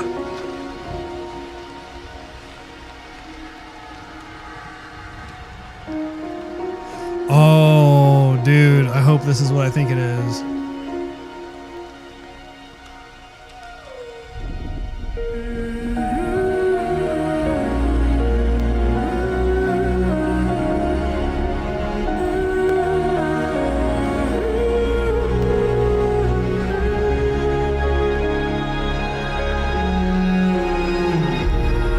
It is. It's the sequel to Ori and the Will of the Wisps. Okay. The first one was Ori and the Blind Forest. That game was like super cool. I don't know if you played on Xbox One. It's like seriously like really, really good. Ori affirms my belief in the beauty, artistry, and heart within the art of gaming. We believe that games, like books, movies, and music, should be celebrated and enjoyed by countless generations. We're passionate about preserving and celebrating the games you own, the classics of the past, and the genres you love to play. That's why 2 years ago, we launched the Xbox Backward Compatibility Program to bring Xbox 360 games to your Xbox One. And we've seen tremendous growth in the program. Today, our library of games stands at 385 titles, and over half of Xbox One gamers have played a backward compatible game. But I've heard your feedback and you want more. Today, I'm pleased to announce an exciting expansion to the program. Oh my gosh. Backwards compatibility with the original Xbox system. And I sold all my games. I know. People are standing in the crowd cheering. It's about time they got excited about something, though, Yeah. really. You know? Our team of engineers are working hard to bring you some of your favorite original Xbox game to today's Xbox One library, including a fan favorite that I'm asked about often by the community, Crimson Skies. Oh, yeah. Yeah, that was a good one. That was It one of looks the best great. Xbox games. And like the Xbox 360 games, OG games will look better and play better across the Xbox One family. Good grief. We'll have more to share about this program when it launches later this year. I'm proud of the library of games available today on Xbox One. All of them will benefit from the performance and power when you play them on Xbox One X. But we won't stop there. I'm excited to announce that if you own Gears of War 4, Forza Horizon 3, Killer Instinct, Halo Wars 2, or Minecraft, we'll be providing 4K updates to these titles for free. That's cool. 4K Forza Horizon 3. Yeah. And we already Gears of War have 4. over 30 titles from our third-party partners that are planning to provide free updates as part of our Xbox One X Enhanced program. Titles like Final Fantasy 15. Did you play that game? Resident Evil 7. Negative, Ghost Rider. Tom Clancy's Ghost Recon Wildlands, and Rocket League, just to name a few. Rocket League. This means you probably already have a large library of titles that you own today that will automatically get better on Xbox One X. Today, we showcase some of the world's greatest creators with a lineup of different types of games for every type of gamer. We showed you the largest and most diverse lineup of new games that have ever appeared on our stage. From every corner of the globe, from developers large and small, 42 games, including 22 with console exclusivity on Xbox One.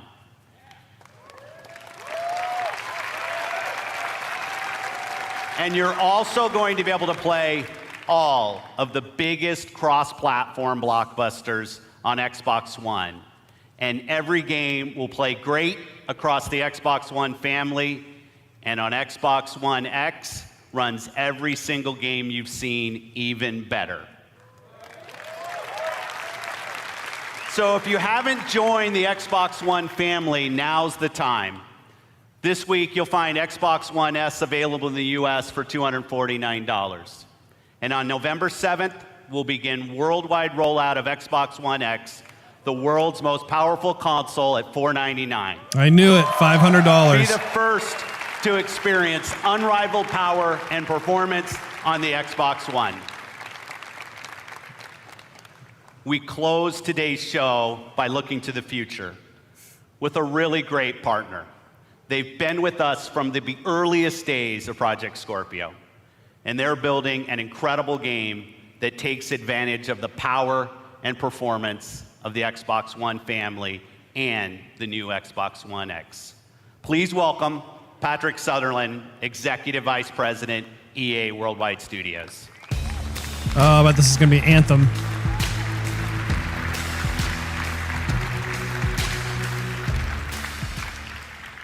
New IP is the lifeblood of our industry.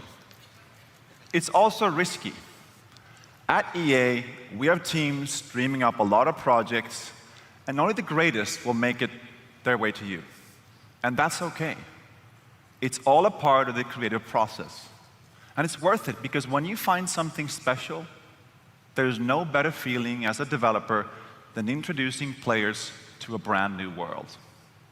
And as a player, there's no better feeling than losing yourself in a completely new experience. Our developers at BioWare have been creating something truly special.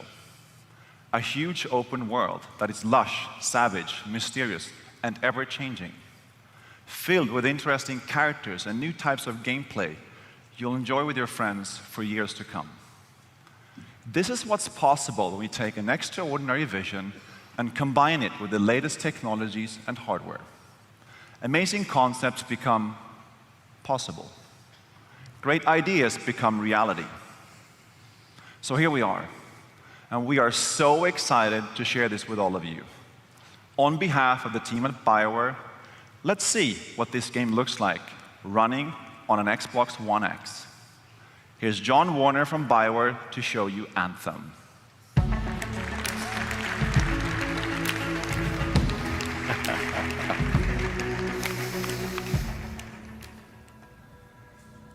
Hi, I'm John Warner, game director for Anthem. Here is the world premiere of Anthem's gameplay. Oh, that looks good. Now see, if Assassin's Creed looked like that, come on, that's how it's supposed to look. Yeah. That looks ridiculous. Yeah.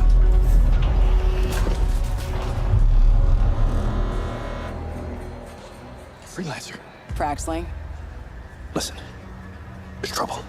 Big trouble. Hey, look at that. What did you do? I made a mistake. I hired some people. They weren't freelancers. I know. They said they could handle on it. his face. And the price was right. Mm-hmm. I thought maybe. Unbelievable. You're right. It was stupid. I'm sorry. But they're still out there. Somewhere. If you could just bring them back. Anything you need.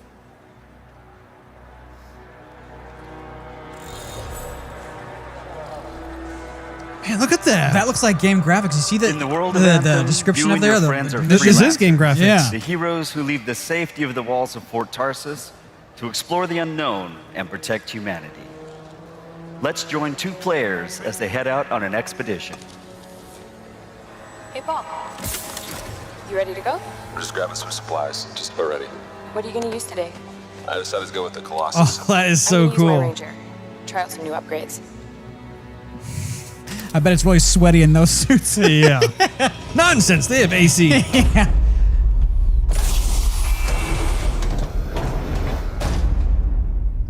Man. Dude. Every player will own an array of exosuits we call javelins. These suits give players superhuman capabilities and are heavily Look at that. customizable so they look and play how you want. That's a cool name, Javelin. Yeah. That is Damn, sweet. Looking good. Nice, you've got a mortar equipped. Yeah, I got it on the weekend. You lead the way, I'll follow. Look at the draw distance. Look at the depth, yeah. Dude, this is the Destiny killer. Why didn't I see more of this in the conference? Run! Oh, that's gorgeous, dude. Look This is at a that. vast open world you explore with your friends. Each Javelin exosuit has its own unique playstyle. The Ranger is balanced and all-purpose, while the Colossus is a tanking powerhouse. All right. Let's see Oh what's up my here. goodness. Wow. Lush jungle area. You Lots got of birds ruins. flying, you got Look at bugs animals. in there. Dude, you got little sediment flying. Physics in the plants, the foliage. It's a dynamic world where the unexpected is around every corner. Don't shoot it. You're going to upset the balance of life. That is so cool. Some fire from up ahead. I'll go low. You flank. Oh my goodness, dude. Wow. So not only are you on land, but you can like submerge underwater In real time. And it all looks superb.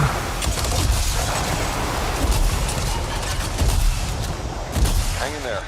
Almost there. Now, it's interesting that it's in third person. It's not first person. You might be able to choose it though. Have you been in there yet? I haven't. We should do that later with Kim. Yeah, you could use the XP. Hello, treasure. Man, look at that. See the waterfalls? Yeah. Although the water effects underneath his feet are kind of so-so. They're kind of standard I think we got some action ahead. as he's splashing along. Anyone, we're under attack. Anyone in the area, we're under attack. I think that's part of Praxis' mission.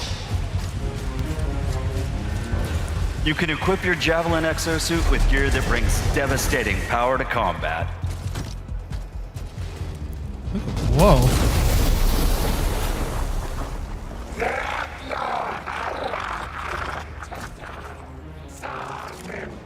Oh, there are a lot of scars down there. Oh, the scars have a heavy. I have time to use that mortar.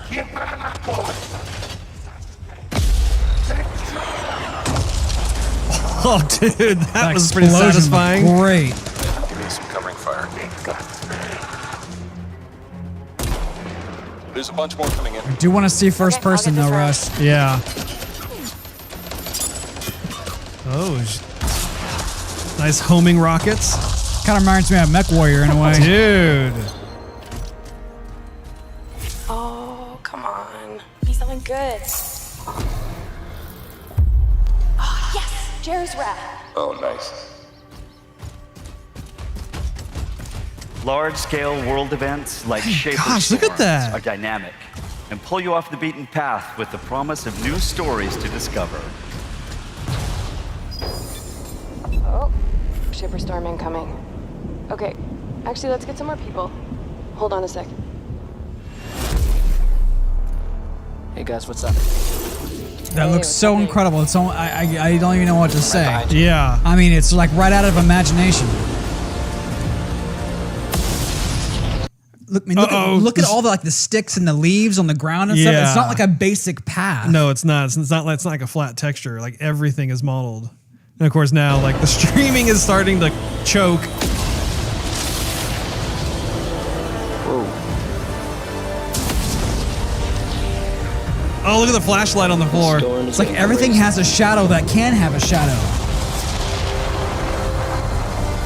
So what are we supposed to do? Fly into it? Oh my gosh. All right, let's do this. See you on the other side. Our story is out there. I'm sold, dude. I'm all about Anthem coming in 2018. I mean, at least we know what the system can do. Yeah. I mean, show us more of that, please. Yeah.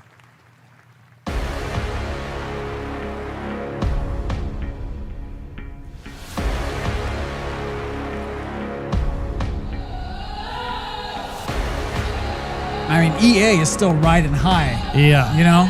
Yeah. I'm coming for you.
So that was the end of the Xbox press conference there. I'm going to just come out and just straight out and say it, like kind of what I was kind of alluding to earlier. I'm disappointed. Yeah, I think I have to start off with saying the name of the new Xbox. Xbox One X. I don't care for it. I think, you know, when I've sold a lot of cell phones before, and the names are so similar. You know, Galaxy S7, iPhone 7S. Yeah, you can tell they're trying to tap into that. Yeah, it kind of confuses some people about the X and the S. Like differentiate a little bit with the systems. I think the hardware. I mean, with Anthem, you could definitely tell the hardware has capabilities, and it's going to look phenomenal as long as developers can take advantage of all the hardware. Mm-hmm. But I wanted Microsoft to come out swinging. I said it in the other episode. And it's like, okay, here's going to be a great system coming out. It's more powerful than anything you've ever seen before. Mm-hmm. And here's a lot of below average games. Yeah. That was the biggest thing for me too, is like they've been touting this new system that's going to be coming out with all of the raw power. You know, you keep hearing that word used over and over again, power. This is like the greatest, biggest system ever or whatever. And then all of, or just about every game that they show is just kind of this forgettable indie style game. Yeah, indie style. I mean, exactly. He was starting the whole entire press conference off by talking about how there were like 42 games that they're going to show. And I got to say, I mean, there were like maybe 4. Yeah. Like I would say like 38 of them or 39 of them were forgettable. I mean, I wrote down a list of the various games we were looking at, and literally there are only like maybe 4 games that I was, excited about. Anthem, obviously. Yeah. Metro, I didn't put that down, but I mean, it looked like it had potential. Yeah. I mean, Forza looked good, but not great. Right. Assassin's Creed looked good, not great. And then I'm struggling to name another one. Well, for me, like the last night, they had that kind of retro 2.5D to 3D pixely look. I thought that the visual style of that was really cool. It piqued my interest. The imagination, I'll give it that. And even the graphics too, like it had that kind of feeling of next gen to me. And then the Ori sequel, I'm a huge fan of the first Ori game, and I still haven't beat it. It's a very long game, so I was really happy to see that, and just seeing the graphics. I know for a fact that it's going to look that good. The people who make that game are great, but other than that, there was nothing, dude. Like there were no killer app games that they showcased at all. I mean, you had Anthem, like you said. I mean, and you already brought this up, but EA has given the best press conference so far, bar none. And even with Microsoft, it was like Microsoft they had to rely on EA to give some sort of fusion of excitement, because I mean you could even tell, like when the press conference got kicked off, the whole crowd was just excited and anticipating what they're going to see, and then you could tell as the show just kind of as it like waned on, like you could tell that like the fervor in the audience where it was dropping along with ours. It was almost like people kept trying to think, okay, now that the next game is going to be really cool. Oh no. Now this game is going to be what's going to really show off. Here we go, an exclusive. Yeah. It was almost you're like the audience was trying to will it into reality, and we just never saw it. And instead, like I said, we saw all these games that just look like Xbox One titles, and even at that, they're not like pushing the envelope. It's like a bunch of more kind of independent indie style games. And that makes me wonder what Microsoft's strategy is moving forward, because if you have third-party companies such as EA and others that are going to be basically coming out with these AAA titles that everybody wants to play, that is a pretty risky venture, because you need to have first-party games that will help drive units. But not only that, but drive excitement. Yeah.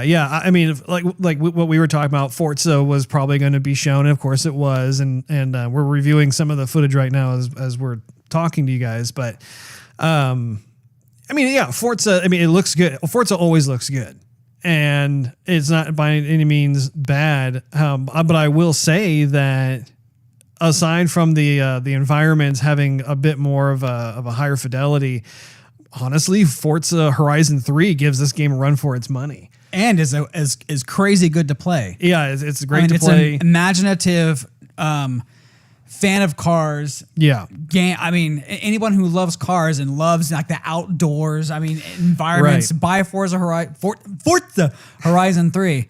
Yeah. So yeah, I mean, and we're looking at some more Metro footage, and Metro looks like it could be pretty cool as well.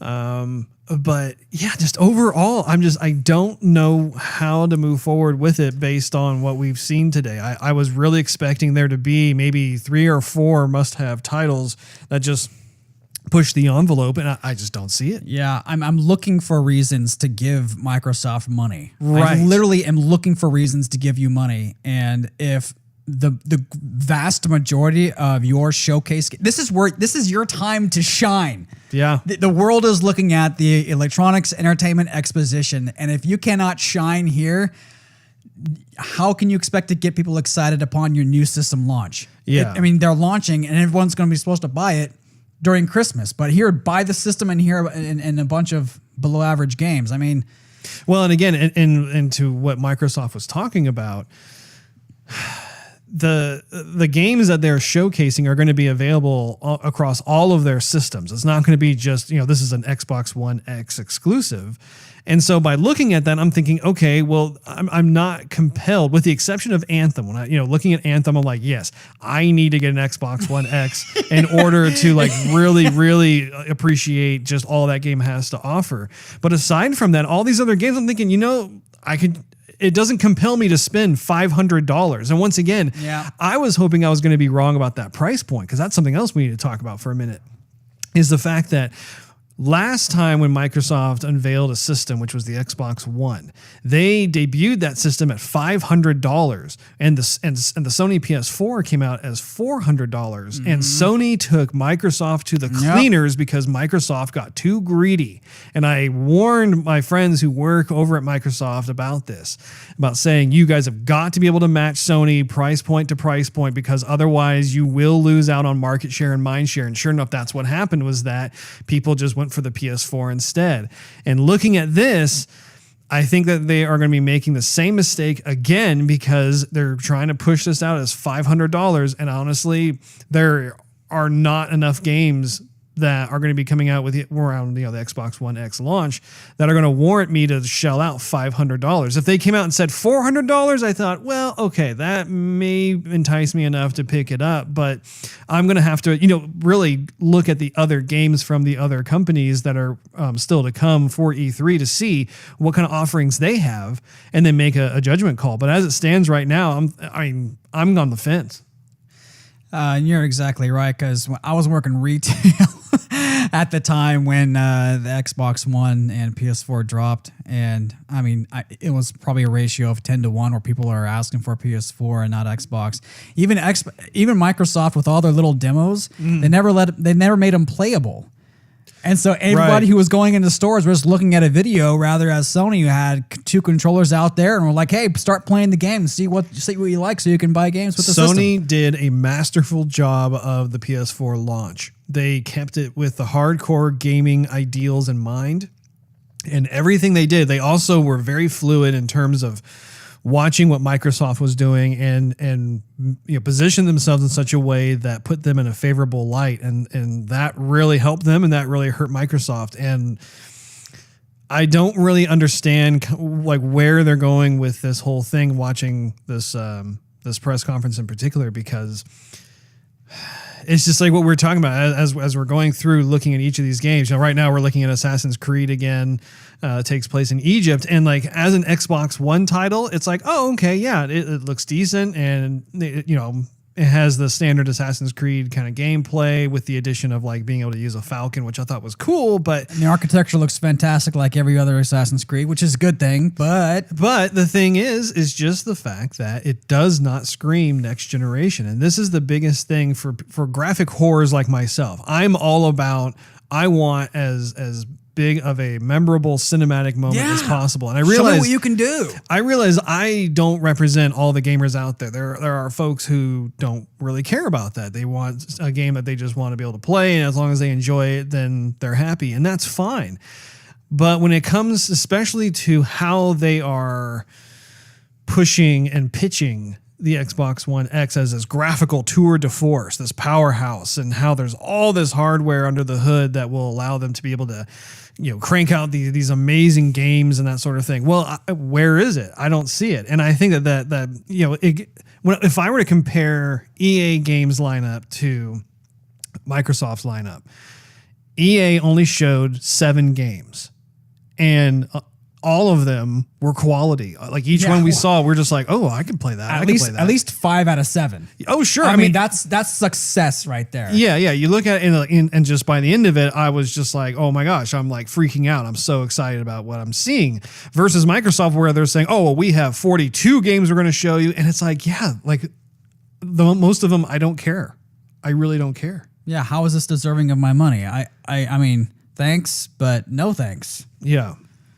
Yeah, I think Microsoft needs to take a raw inventory of where they stand with these games, and especially with regards to their first party setup, and just they need to be able to focus on making other first party titles that really demonstrate a killer app for whatever system it is that they are going to be launching, because otherwise having to rely on the third party is just a problem. The other issue too that I wanted to talk about is the fact that there is a danger when you have a family of systems like what Microsoft is talking about, and even Sony to an extent too, because Sony has the PS4 and then the PS4 Pro, and it goes into that trending type of situation where it's almost like the iPhone, where like, every year they come out with a new iPhone. The problem is that, and I know this from experience working in the games industry, is the fact that when you're developing a game, especially for a game that is going to work on all the different platforms, then you have to bear in mind how your game is going to work on the lowest performing system. Right. That's a problem when you're trying to push a new system and you're trying to wow the audience with all of the latest graphical achievements and that sort of thing. And that's one of the problems that we saw when PS4 and Xbox One first launched, was that you had all these developers who had put their budgets into making a game that was both compatible with the Xbox 360 and PS3, as well as the Xbox One and PS4. And what ended up happening as a result was that you had games that were not truly next gen. They up-resed the textures, but they didn't. Yeah, resolution. Yeah, but there was no like increase in polygon count. There was no increase in terms of like the subsurface scattering or the dynamic range or HDR lighting or anything like that. I mean, they faked some things, right, but it took them at least 2 to 3 years before you finally saw games that were built from the ground up for the Xbox One or the PS4, which is like, PS4, you had Horizon Zero Dawn. That was obviously built from the ground up to be a next-gen game. And I think that's just a problem with what they have here is moving forward, at the end of the day, these companies need to make money. They're making a game and there's passion involved, and I get all that. However, they need to be able to, make a return on their investment, so to speak. And so that's going to be an issue if they are having to think of like, okay, we know the Xbox One architecture is only capable of this amount of output versus the Xbox One X. So how is that going to translate? How is that going to be, if I'm looking at it, is it going to be this perpetual arrangement where every game that comes out is just going to have just up-res textures and just a few little minor graphical upgrades and whatnot for the Xbox One X? Or are there going to be games that are going to be specifically built from the ground up that take advantage of the Xbox One X hardware architecture? And I just don't know. The other thing, too, is the fact that Sony doesn't have a system that has the same kind of graphical hardware components that the Xbox One X has. And you got to think, once again, if you're a third party and you're having your game be released on both platforms, how is that going to affect your bottom line?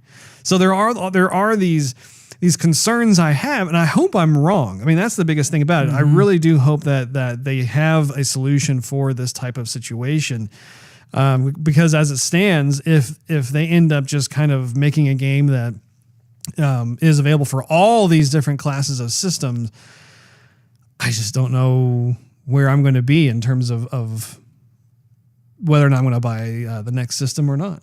Yeah, or at least wait a little while until more games that you like come out, and then by that point the system's going to drop to probably $449 or $399.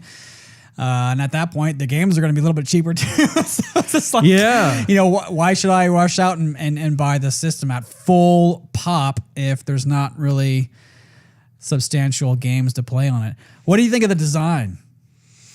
I was a little surprised as to how similar the design was to the current Xbox One. Yeah. There wasn't like a huge departure from that. It's kind of like a small rectangle on top of a big rectangle. Well, they like their rectangles. Yeah. I did appreciate how small it was, because Microsoft has had this history of every time they come out with a new system, it's like just this big block. Yeah, it's like this bludgeoning device. Machine, yeah. You're just like, what the heck? And then, as they come out with updated versions of the system gets smaller. So it was nice to see that. I mean, I didn't dislike it. I thought it's fine. I do like the design of the original Xbox One. So, yeah.